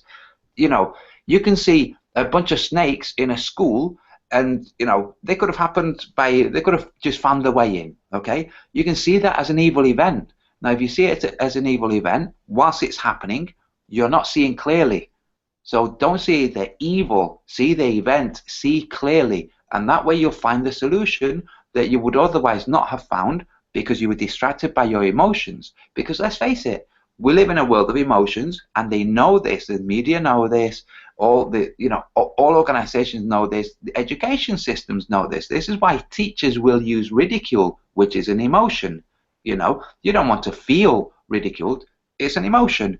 So as long as we start learning how to discern, what the situations are. I'm not talking about becoming an automaton that has no feelings, but direct your feelings yourself, Discern. So, okay, CERN, your mama's so fat. No, I'm kidding. We guys, I'm so sorry. We gotta wrap this thing up. We're about out of time, but I just want to quickly give each and every one of the panel members a chance to say some final thoughts. If you have anything that you'd like to plug or mention, just take a minute or two each.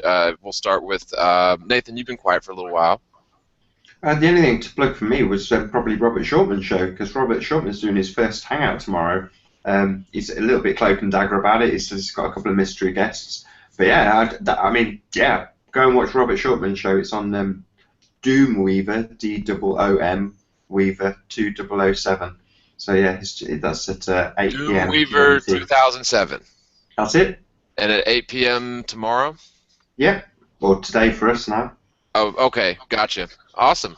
Well, that's really great. Thanks for that, Nathan. And it was, as always, a pleasure to have you on. You've been great, and hopefully we'll see you on some future shows. You've always been real good, and even though the pay sucks.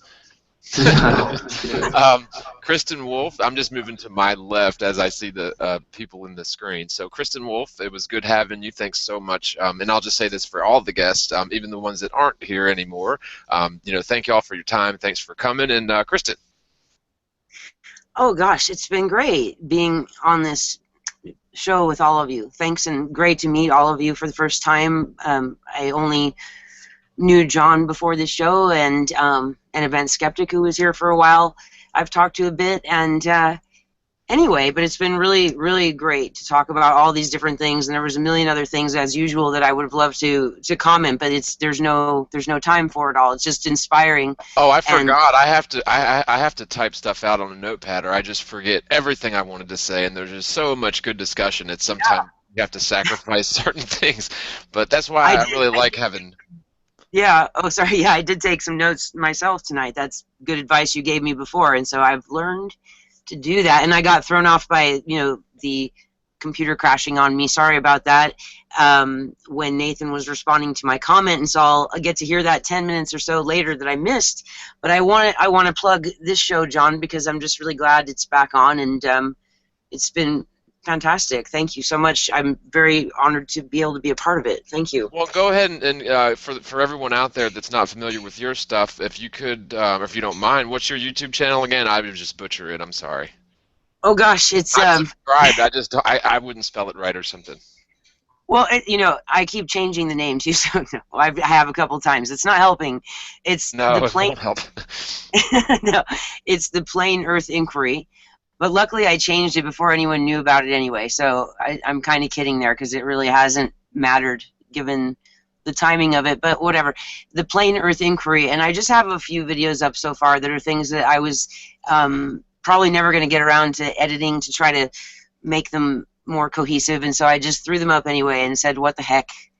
And I enjoyed them, and I'm looking forward to some more. So you better start making more, or you're going to make people mad. No, I'm kidding. Well, I have a lot of different formats in mind I'd like to try out, and so we'll see if I ever get around to it. It's just life has had other plans for me, and I've been entrenched in a life project, and I'm outdoors all the time, and it's been amazing. And so it's really hard to come back to the whole computer world once you finally find a way to break away. Oh God, I know. So it's been great, and also I know you've been moving and stuff, and that's a big deal. So I hope everything is so far going well for you, and just all the best with that. Yeah, it's going great, and I appreciate you asking. Jibby, so this is I know I've seen you around before. You get around on the YouTube comments. I know I've seen you, so it's good to finally talk to you. What you been up to, man?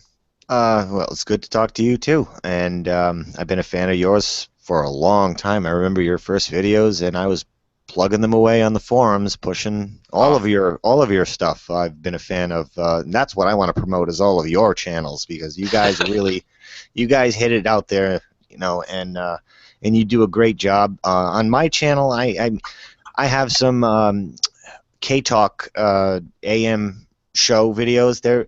We got Flat Earth and NASA fakery and fake news. We got it out on the radio, and we had a lot of people on there like Mark Sargent and David Weiss, and we had a good run there. So we got it out on the radio, and that's a good medium for people who are just starting out in this, because they trust the television and they trust the radio. Right, so, but never trust the internet, especially if they're telling you the Earth is flat. Yes, yeah, and even though the same thing is on the TV and that's real, the same thing on YouTube is fake, right? And yeah, we know this. Yeah. But and finally, and like you were on Coast to Coast, like that's where we can get this stuff out there. But they stepped all over you. And well, they fired Art Bell too after that, so he won't be doing any more of those. Well, finally, we got and thanks so much for your time, Jimmy. It was good to meet you. And I can, if you want to join future episodes, we'll do these Saturdays at 3 Eastern and Wednesdays at 8 Eastern U.S. time. Antonio Subarats, my man, if you want to wrap up the show, and then I'll wrap up you, and then I'll wrap up the show. All right, cool. So it's been great. Thanks for the invite, John. Do you know, Jibby, Jason, you mentioned that you've been a fan of John. Okay, when I first woke up to this, John, the Morgal channel was one of my go-to sources. Okay? Oh, yeah. And one of the things I think is absolutely stunning about this whole phenomenon that we're experiencing is that you come across characters that you admire, and very quickly and very effortlessly, you're acquainted with them. And it's like, dude, what is this? How is this working? Because it's the opposite. It's the opposite of what we're used to. It's like the more work that I do and the more subscribers I get, the more people hate me, and the less money I make. So there you go. Oh, hey, John, regarding money, Nathan, have you told John about the whole thing we were talking about earlier with monetizing videos, the whole details? Okay, and that's it. I'll drop out. I'll say thanks everybody. I'll be sitting here silently just in case anything's going on. But thanks, John, for having me, and thanks everybody else. Lovely to meet you, Kristen. And yeah, it's been cool. Thank you. You too. Yeah. Well, did you have something that you wanted Nathan to add? No, I can say you told me. Yeah, say again, Nathan. John told me. Oh, right. Okay. So, okay, that's okay. Oh, okay. It was to do with monetizing. Ah. Yeah, I didn't, when I started my channel, I wasn't monetizing anything, but it sort of became the prudent thing to do because I'd lost a lot of my regular work, and it's really just taken over my life. I mean, there's nothing else. Like, I mean, I mentioned this in the beginning, it's become sort of the most important thing that, I've just felt this moral imperative to get out there. But anyways, we have gone almost, well, just over 3.5 hours, so it won't even take up to 4. So I'm going to wrap this up and thank you guys again for your time. This show is viewer listener sponsored, so if you want to support the channel, you can do so via fan funding on the Morgile, or on you can do it through PayPal to johnelance@gmail.com. So anyways, thanks y'all so much, and spread the word, spread the world, and peace out.